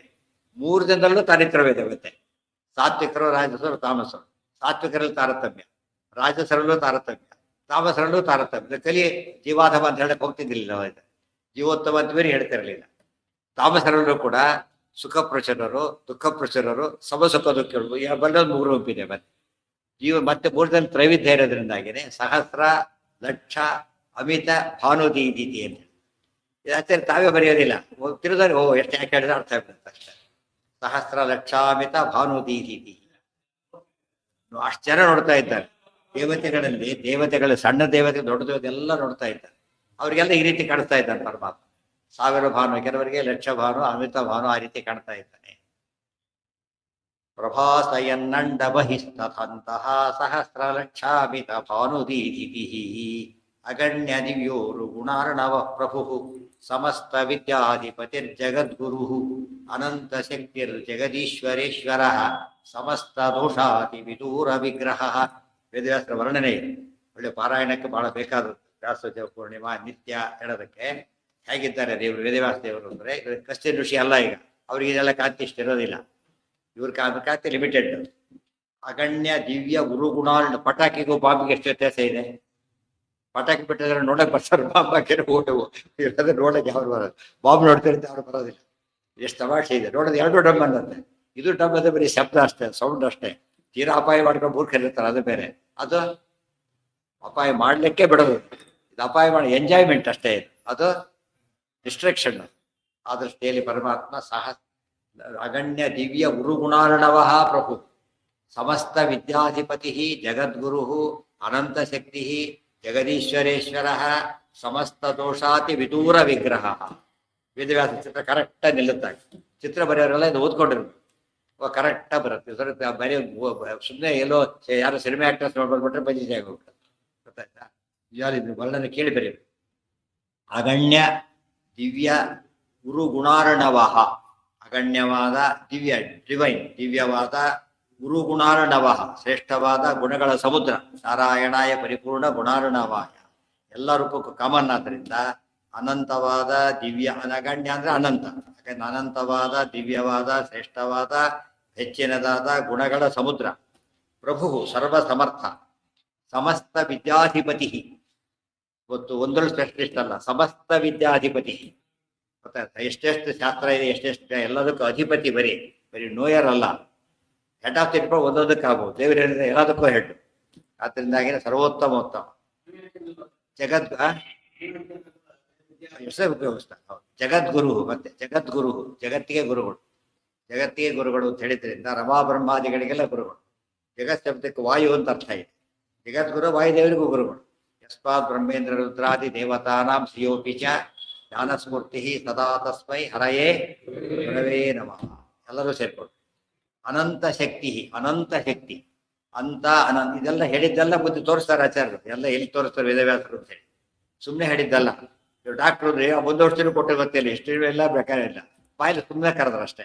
ಆದ್ರೆ ಇಲ್ಲೇನಾಗಿದೆ, ಏನೇನು ಹೇಳ್ತಾರೆ ಅದಿಷ್ಟು ಮುಂದೆ ಬರುತ್ತೆ. ಯಾವ್ಯಾವ ಪ್ರಸಂಗ ಯಾವ ಗುಣ ತೋರಿಸ್ತಾರೆ ಅಂತ ಹೇಳ್ತಾರೆ. ಆಗ ವೇದವ್ಯಾಸರು ಬನ್ನಿ ಏನಂತ ಕ್ಲಿಯರ್ ಆಗಿ ಗೊತ್ತಾಗುತ್ತೆ. ಸಮಸ್ತ ವಿದ್ಯಾಧಿಪತಿ ಜಗದ್ಗುರು ಅನಂತ ಶಕ್ತಿ ಜಗದೀಶ್ವರೇಶ್ವರ. ಜಗದೀಶ್ವರ ಈಶ್ವರ, ಜಗದೀಶ್ವರರಿಗೆ ಈಶ್ವರ, ರಾಜರಿಗೆ ರಾಜ, ಸಮ್ರಾಟ ಚಕ್ರವರ್ತಿ, ದೇವತಾ ಚಕ್ರವರ್ತಿ, ಅನಂತ ರಾಜ ರಾಜ, ಅನಂತ ಕೋಟಿ ಬ್ರಹ್ಮಾಂಡ ನಾಯಕ ಅಂತ ಹೇಳೋದಿಲ್ಲ, ಅದೆಲ್ಲ ಈಶ್ವರ. ಸಮಸ್ತ ದೋಷಾತಿ ವಿದೂರ ವಿಗ್ರಹ. ಸಮಸ್ತ ದೋಷ ಅತಿ ವಿದೂರ, ದೂರ ವಿದೂರ ಅತಿ ವಿದೂರ ವಿಗ್ರಹ. ಅದಕ್ಕೆ ಪರಮಾತ್ಮನ ದೋಷಗಳ ಪಕ್ಕದಲ್ಲಿಲ್ಲ, ದೋಷದ ಪಕ್ಕದಲ್ಲಿ ದೂರ. ಸೂರ್ಯ ಬಂದ ಕತ್ಲೆ ಎಲ್ಲಿರುತ್ತೆ? ಈಗ ಮುಖ ಕೂಡ ತೋರಿಸ್ತೀರಿ, ಏನಾಗುತ್ತೆ? ಸುಟ್ಟೋಗ್ಬಿಡುತ್ತೆ. ಆದ್ದರಿಂದಾಗಿದೆ ಕತ್ಲೆ ಭಾರಿ ದೂರ ಆಗುತ್ತೆ. ದೀಪ ಎಷ್ಟಿರುತ್ತೋ ಅದಕ್ಕೆ ತಕ್ಕಂತೆ ದೂರ ಹೋಗುತ್ತೆ. ಸೂರ್ಯ ಬಂದಾಗ ಸೂರ್ಯ ಇಲ್ಲಿಲ್ಲ, ಆ ಬೆಳಕಿಗೆ ಕತ್ತಲೆ ಹೋಗ್ಬಿಡುತ್ತೆ, ಅಲ್ಲಿ ಬೆಳಕು ಇಲ್ಲಿ ಓಡೋಗ್ಬಿಡುತ್ತೆ. ಇಷ್ಟು ಶಕ್ತಿ ಇದೆ. ಅದಕ್ಕೋಸ್ಕರನೇ ಸಮಸ್ತ ದೋಷಾತಿ ವಿದೂರ ವಿಗ್ರಹ. ವಿಗ್ರಹ ಅಂದ್ರೆ ದೇಹ. ನಾರಾಯಣ ಪೂರ್ಣ ಗುಣೈಕ ದೇಹಂ ಅದನ್ನ ಹೇಳೋದಕ್ಕೆ ಸಮಸ್ತ ದೋಷಾತಿ ವಿದೂರ ವಿಗ್ರಹ. ಶುಭ ಮರಕತ ವರ್ಣೋ ರಕ್ತ ಪಾದಾಬ್ಜ ನೇತ್ರಾಧರ ಕರಣ ಕರ ಸನಾಗ್ರ ಚಕ್ರ ಶಂಖಾಬ್ಜ ರೇಖ ರವಿ ಕರವರ ಗೌರಂ ಚರ್ಮ ಚೈಣಂ ವಸಾನಃ ತಟಿತಮರ ಜಟಾ ಸಂದೀಪ್ತ ಚೂಡಂ ದಧಾನಃ.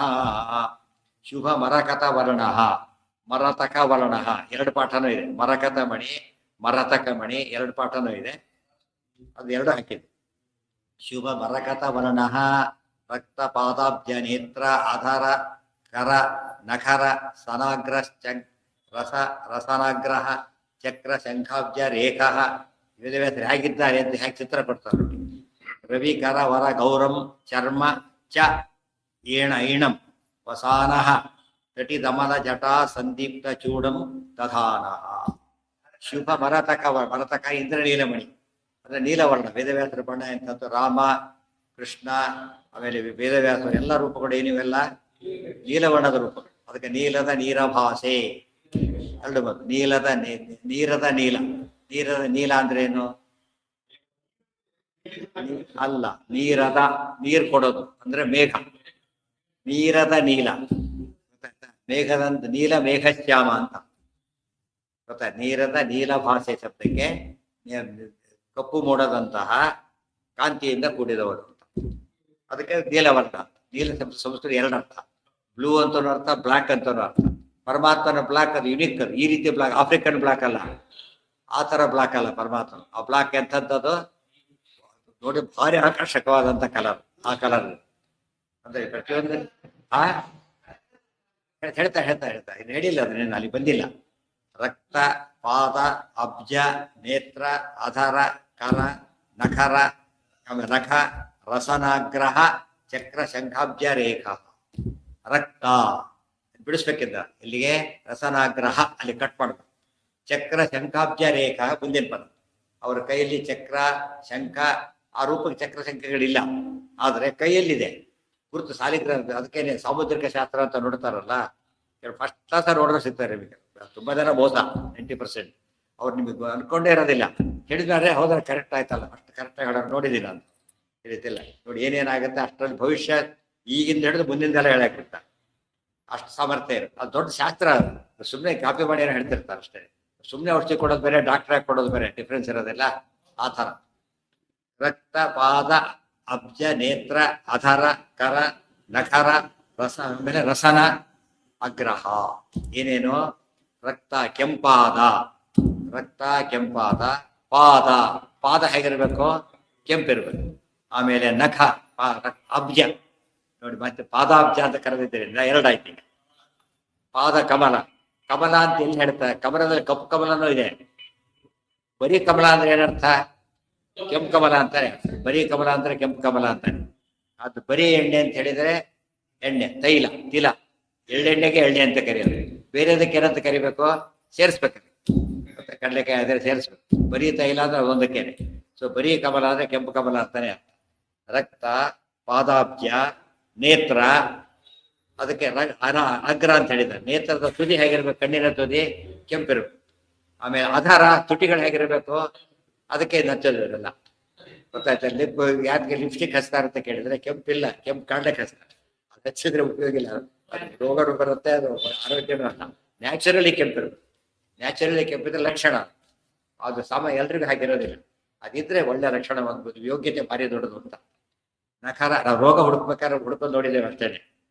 ಕೈ ಹಿಡಿಗಳು ರೋಗ ಹುಡುಕ್ಲಕ್ಕೆ ಅಷ್ಟೇನೆ. ಆದ್ರೆ ಯೋಗ ಅವ್ರ ಸ್ವರೂಪ ಅರ್ಥ ಆಗ್ಲಿಕ್ಕೂ ಬೇಕು ಅಂತ ಹೇಳ್ತಾರೆ. ಆಮೇಲೆ ನಖರ ಉಗುರು ತುದಿ ಹೇಗಿರ್ಬೇಕು? ಉಗುರುಗಳಲ್ಲಿ ಹೇಗಿರ್ಬೇಕು? ಕೆಂಪಿರ್ಬೇಕು. ಅದಕ್ಕೆ ಲಿಪ್ಸ್ಟಿಕ್ ನೇಲ್ ಪಾಲಿಶ್ ಎಲ್ಲ ಹಾಕೋದು ಯಾತಕ್ಕೆ ಅಂದ್ರೆ ಎಲ್ಲ ಕೆಂಪಿರೋ ಜಾಗಕ್ಕೆಲ್ಲ ಹಾಕ್ತಾ ಹೋಗ್ತಾರೆ. ನಖರ ರಸನ. ರಸನ ಅಂದ್ರೆ ನಾಲಿಗೆ. ನಾಲಿಗೆ ಕೆಂಪಿರ್ಬೇಕು. ನಾಲಿಗೆ ತೋರಿಸುತ್ತೆ ಡಾಕ್ಟರ್, ಗೊತ್ತಲ್ಲ, ನಾಲಿಗೆ ತೋರಿಸುತ್ತೆ ಅಂತ ಹೇಳೋದು. ಅದೇನಿರುತ್ತೆ ಸರಿಯಾಗಿ ಕೆಂಪು ಆರೋಗ್ಯ ತೋರಿಸುತ್ತೆ. ಅಲ್ಲಿ ಅವ್ರು ಯಾರದ್ದು ಸ್ವರೂಪ ತೋರಿಸುತ್ತೆ ಅಂತ ಹೇಳ್ತಾರೆ. ಅದೆಲ್ಲ ಶಾಸ್ತ್ರ ಗೊತ್ತಿದ್ದವ್ರಿಗೆ. ರಸನಾಗ್ರಹ ಇದಿಷ್ಟು ಕೂಡ ಕೆಂಪಿತ್ತು ವೇದವ್ಯಾಸರು. ಆದ್ಮೇಲೆ ಕಚ್ಚೆ ದೃಷ್ಟಿ ಹೇಗಾಗ್ತಾರೆ ಅವ್ರೀಗ? ಇಷ್ಟು ಕೂತ್ರ ಈಗ ಸಾಕ್ಷಾತ್ ತುದಿ ಕಣ್ಣು ತುದಿ, ನಾಲಿಗೆ ತುದಿ, ತುಟಿಗಳು ಗೊತ್ತಾಯ್ತು. ಇವೆಲ್ಲ ಹೇಗಿರಬೇಕು? ಕಣ್ಣು ಕೆಂಪಂದ್ರೆ ಅದಕ್ಕೆ ಅಗ್ಗರ ಅಂತ ಹೇಳಿ. ಕೆಂಪಿನ ತುದಿ ಮಾತ್ರ, ಇಡೀ ಕೆಂಪು ಕಣ್ಣಿರ್ಬಾರ್ದು. ಇಡೀ ಕಣ್ಣು ಕೆಂಪಿದ್ರೆ ಏನರ್ಥ? ದೋಷ. ಕಣ್ಣಿನ ತುದಿ ಮಾತ್ರ ಕೆಂಪಿರ್ಬೇಕು. ನೋಡ್ಕೊಂಡು ನಿಮಗೆ ಒಳಗಡೆ ತುದಿ, ಹೊರಗಿಂದಲ್ಲ. ಗುಡ್ಡೆ ಇರುತ್ತಲ್ಲ, ಗುಡ್ಡೆ ಎಂಡಿರುತ್ತಲ್ಲ, ಈ ಕಡೆ ಎಂಡು, ಅದು ಕೆಂಪಿರ್ಬೇಕು. ಗೊತ್ತಾಯ್ತಾ? ಅದೆಲ್ಲ ಪರ್ಫೆಕ್ಟ್ ಆರ್ಟಿಸ್ಟ್ ಅವೆಲ್ಲ ಬರೀತಾರೆ. ಪರ್ಫೆಕ್ಟ್ ಆರ್ಟಿಸ್ಟ್ ಅವೆಲ್ಲ ಕ್ಲೀನ್ ನೋಡಿರ್ತಾರೆ. ಕಲರ್ ಕೊಡ್ಬೇಕಾದ್ರೆ ಪ್ರತಿ ಆಗ್ಬೇಕಾದ್ರೆ ಸುಮ್ಮನೆ ಚಂದ ಕಾಣಕ್ಕೆ ಕೊಟ್ಟರೆ ಉಪಯೋಗ ಇಲ್ಲ. ಆ ರೀತಿ ಕಂಡ್ರೆ ಅದು ಸೌಂದರ್ಯ ಅಂತ ಕರೆಯೋದಿಲ್ಲ, ಲಕ್ಷಣ ಇರ್ಬೇಕು. ಇದೆಲ್ಲ ತಿಳ್ಕೊಂಡವ್ರು ಶಾಸ್ತ್ರಜ್ಞರ. ಶಿಲ್ಪಶಾಸ್ತ್ರ ಅದು. ಚಿತ್ರ ಬಣ್ಣ ಬೆರೆಕ್ ಬಂದ ಚಿತ್ರ ಆಗೋದಿಲ್ಲ, ಅದು ಶಾಸ್ತ್ರ. ಅದು ಯಾರು ಚಿತ್ರ ಬರೀಬೇಕು, ಯಾವ ರೀತಿ ಕೊಡಬೇಕು.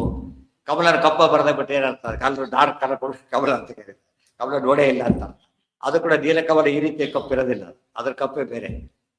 ಅದು ನೋಡಿರ್ಬೇಕು, ಶಾಸ್ತ್ರ ಓದಿರ್ಬೇಕು, ಪ್ರಾಕ್ಟಿಕಲಿ ಕಂಡಿರ್ಬೇಕು, ಆ ಕರೆಕ್ಟ್ ಪಿಕ್ಚರ್ ಕೊಡ್ತಾರೆ. ಆಮೇಲೆ ರವಿಕರವರ ಗೌರವ ಚರ್ಮ ಚ ಐಣಂ ವಸಾನಃ. ಚರ್ಮ ಮುಂದೇನಾಗಿದೆ? ರವಿಕರವರ ಗೌರವ. ರವಿ ಅಂದರೆ ಸೂರ್ಯ, ಕರ ಅಂದರೆ ಕಿರಣ, ಅದರಂತೆ ಬಿಡಿದಾದಂತಹ ಕಾಂತಿ ಇದೆ. ಮತ್ತೆ ಚರ್ಮ ಏಣ ಅಂದ್ರೆ ಜಿಂಕೆ, ಏಣ ಕೊಳಕ ಅಂತ ಕರೀತಾರಲ್ಲ, ಬರ್ತಾರೆ. ಐಣ ಅಂದ್ರೆ ಜಿಂಕೆಯ ಅಂತ ಅರ್ಥ. ಐಣ ಚರ್ಮ ಅಂದ್ರೆ ಕೃಷ್ಣಾಜನ ಈ ರೂಪಕ್ಕೆ ಇರಬೇಕು. ಋಷಿ ರೂಪ ಆದ್ರಿಂದ ಆ ರೀತಿ ಇರಬೇಕು. ಋಷಿ ಅಲ್ಲ, ಋಷಿ ರೂಪ.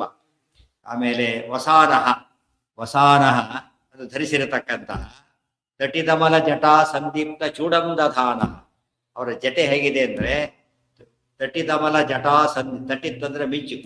ತಟಿತ್ ಕೋಟಿ ನಿಭಕಾಯ ಜಗನ್ನಾಥ ವಿಠಲಯ್ಯ ಅಂತ ಹೇಳ್ತಾರಲ್ಲ, ಅಲ್ಲಿ ತಟಿತ್ ಮಿಂಚು. ಎಷ್ಟು ಮಿಂಚುಗಳು? ತಟಿತ್ ತಮಲ, ಮಿಂಚಿನಂತೆ ನಿರ್ಮಲವಾದಂತಹ ಜಟೆ ಮಿಂಚಿನಂತೆ ಹೊಡಿತಾ ಇದೆ. ಸಂದೀಪ್ತ ಚೂಡಂ, ಜಟೆ ಕಟ್ಟಿರೋದೆಲ್ಲ ಬಳ ಬಳ ಬಳ ಹೊಡಿತಾ ಇದೆ, ಆ ರೀತಿ ಇಲ್ಲ. ದಧಾನ ಆಗಿರತಕ್ಕಂತಹ ಇದಿಷ್ಟು ಕೂಡ ಇದು ಋಷಿಗಳು, ಎಲ್ಲ ಋಷಿಗಳಿಗೆ ಎಲ್ಲ ಇರೋಕ್ಕೆ ಸಾಧ್ಯ ಇಲ್ಲ. ವೇದವ್ಯಾಸರಿಗೆ ಹಾಗಿದೆ. ಇಟ್ಕೋ ಎಲ್ಲ ವಿಜ್ಞಾನ ರೋಚಿ ಪರಿಪೂರಿತ ಅಂತರ್ಬಾಹ್ಯಾಂಡ ಕೋಶಂ ಹರಿತೋಪಲಾಭಂ ತರ್ಕಾಭಯತಂ ವಿಧಿ ಸರ್ವಪೂರ್ವ ಗೀರ್ವಾಣ ವಿಜ್ಞಾನದಂ ಮಾನತೋಸ್ಮಿ. ಅದು ಧ್ಯಾನ ಶ್ಲೋಕ ಇದೆ ವೇದವ್ಯಾಸ ಮಂತ್ರ. ಇನ್ನೂ ಮಂತ್ರ ಬೇರೆ ಒಂದು ಹೇಳ್ತಾರೆ. ಇಲ್ಲಿ ಹೇಳ್ಬೇಕಂದ್ರೆ ಇದೆಲ್ಲ ತಿದ್ದಿದ್ರೆ ಅದು ಶ್ಲೋಕದ ಎಕ್ಸ್ಪ್ಯಾನ್ಷನ್ ಇದೆ. ಆ ಶ್ಲೋಕ ಓದಿ ಇಷ್ಟು ಮನಸ್ಸಿಟ್ಕೊಂಡ್ಬಿಟ್ಟು ಆ ಶ್ಲೋಕ ಅರ್ಥ ಆಗುತ್ತೆ, ಸರಿಯಾಗಿ ಅರ್ಥ ಆಗುತ್ತೆ. ವಿಜ್ಞಾನ ರೋಚಿ ಪರಿಪೂರಿತ ಅಂತರ್ಬಾಹ್ಯಾಂಡ ಕೋಶಂ, ಇಲ್ಲಿ ಬಂತು ನೋಡಿದ್ರೆ ಪ್ರಭಾತೆಯನ್ನು ಅಂಡ ಬಹಿಸ್ತಂತಹ ವಿಷ್ಣು ಪದ ಅದ್ರಲ್ಲಿ ಫ್ಲಾಶ್ ಆದ್ರೆ ಕರೆಕ್ಟ್ ಧ್ಯಾನ ಮಾಡಕ್ ಬರ್ತದೆ. ವೇದವ್ಯಾಸ ಪದ ಧ್ಯಾನ. ಯೋಗ ಪಟ್ಟಿಕ ಅಂತ, ಯೋಗ ಪಟ್ಟಿಕ.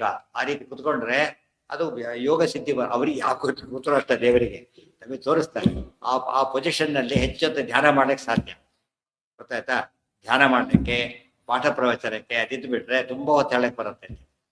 ಅದೆಲ್ಲ ಅದಕ್ಕೆ ಯೋಗ ಪಟ್ಟಿಕ.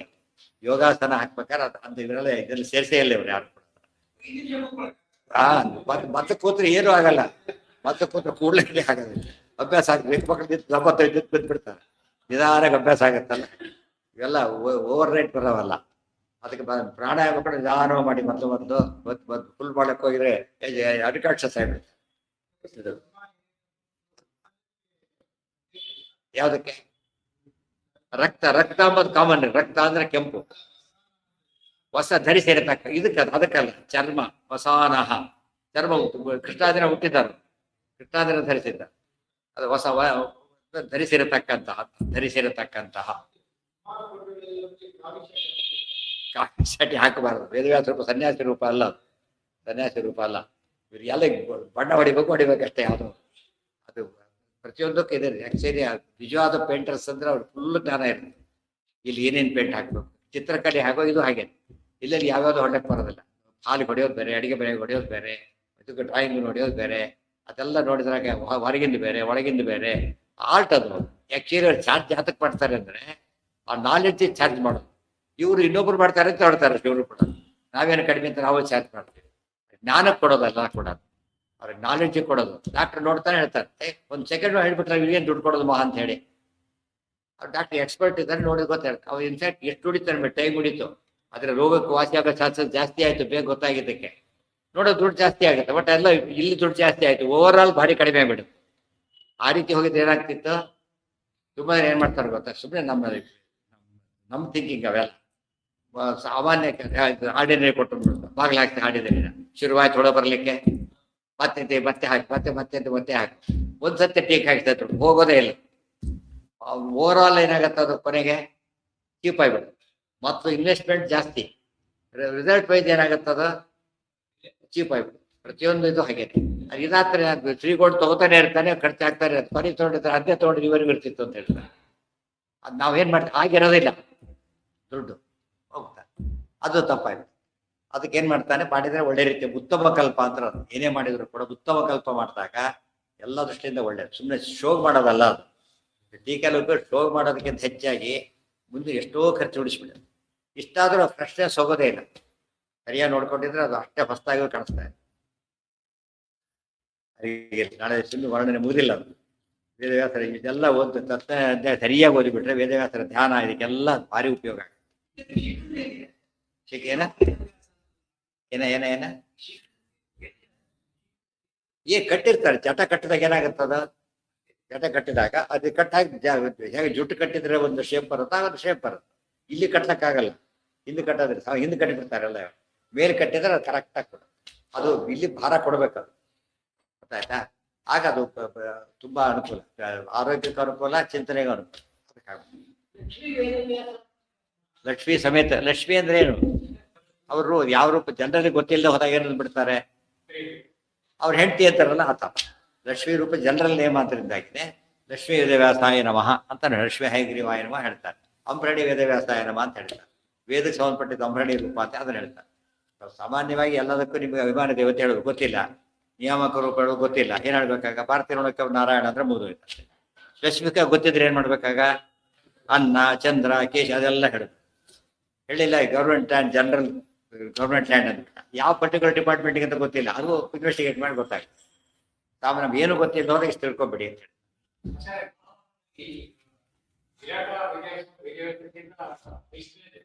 ಯಾರು ದೊಡ್ಡವರು ಗೊತ್ತಾಗ್ಲಿಲ್ಲ ಅಂದ್ರೆ ವಯಸ್ಸಿನಲ್ಲಿ? ಹೌದು, ವಯಸ್ಸಿನಲ್ಲಿ ದೊಡ್ಡ. ಯಾಕಂದ್ರೆ ತಾಯಿ ಸತ್ಯವತಿ ಬರ್ತಿದ್ದಾಳಲ್ಲ, ಅದೇ ಇದು ಬರ್ತಾರೆ, ಅದರಿಂದ ದೊಡ್ಡವರು. ಆ ವಯಸ್ಸಿನ ದೊಡ್ಡ ವೇದವ್ಯಾಸ ಇವರೆಲ್ಲ ಬಸದೇವಾದಿಗಳೆಲ್ಲ ಕೃಷ್ಣಕ್ಕಿಂತ ಭಾರಿ ದೊಡ್ಡವರು ವಯಸ್ಸಿನಲ್ಲಿ. ಅವರಪ್ಪ ಎಷ್ಟೋ ಜನ ಇದ್ದಾರೆ, ಉಗ್ರಸೇನಾದಿಗಳೆಲ್ಲ ಇದ್ದಾರೆ, ಆಹುಕ ಇದ್ದಾರೆ. ಅದು ಯೋಗ್ಯತೆ ಮುಖ್ಯ. ಯೋಗ್ಯತೆ ತಗೊಂಡಾಗ ಬೇರೆ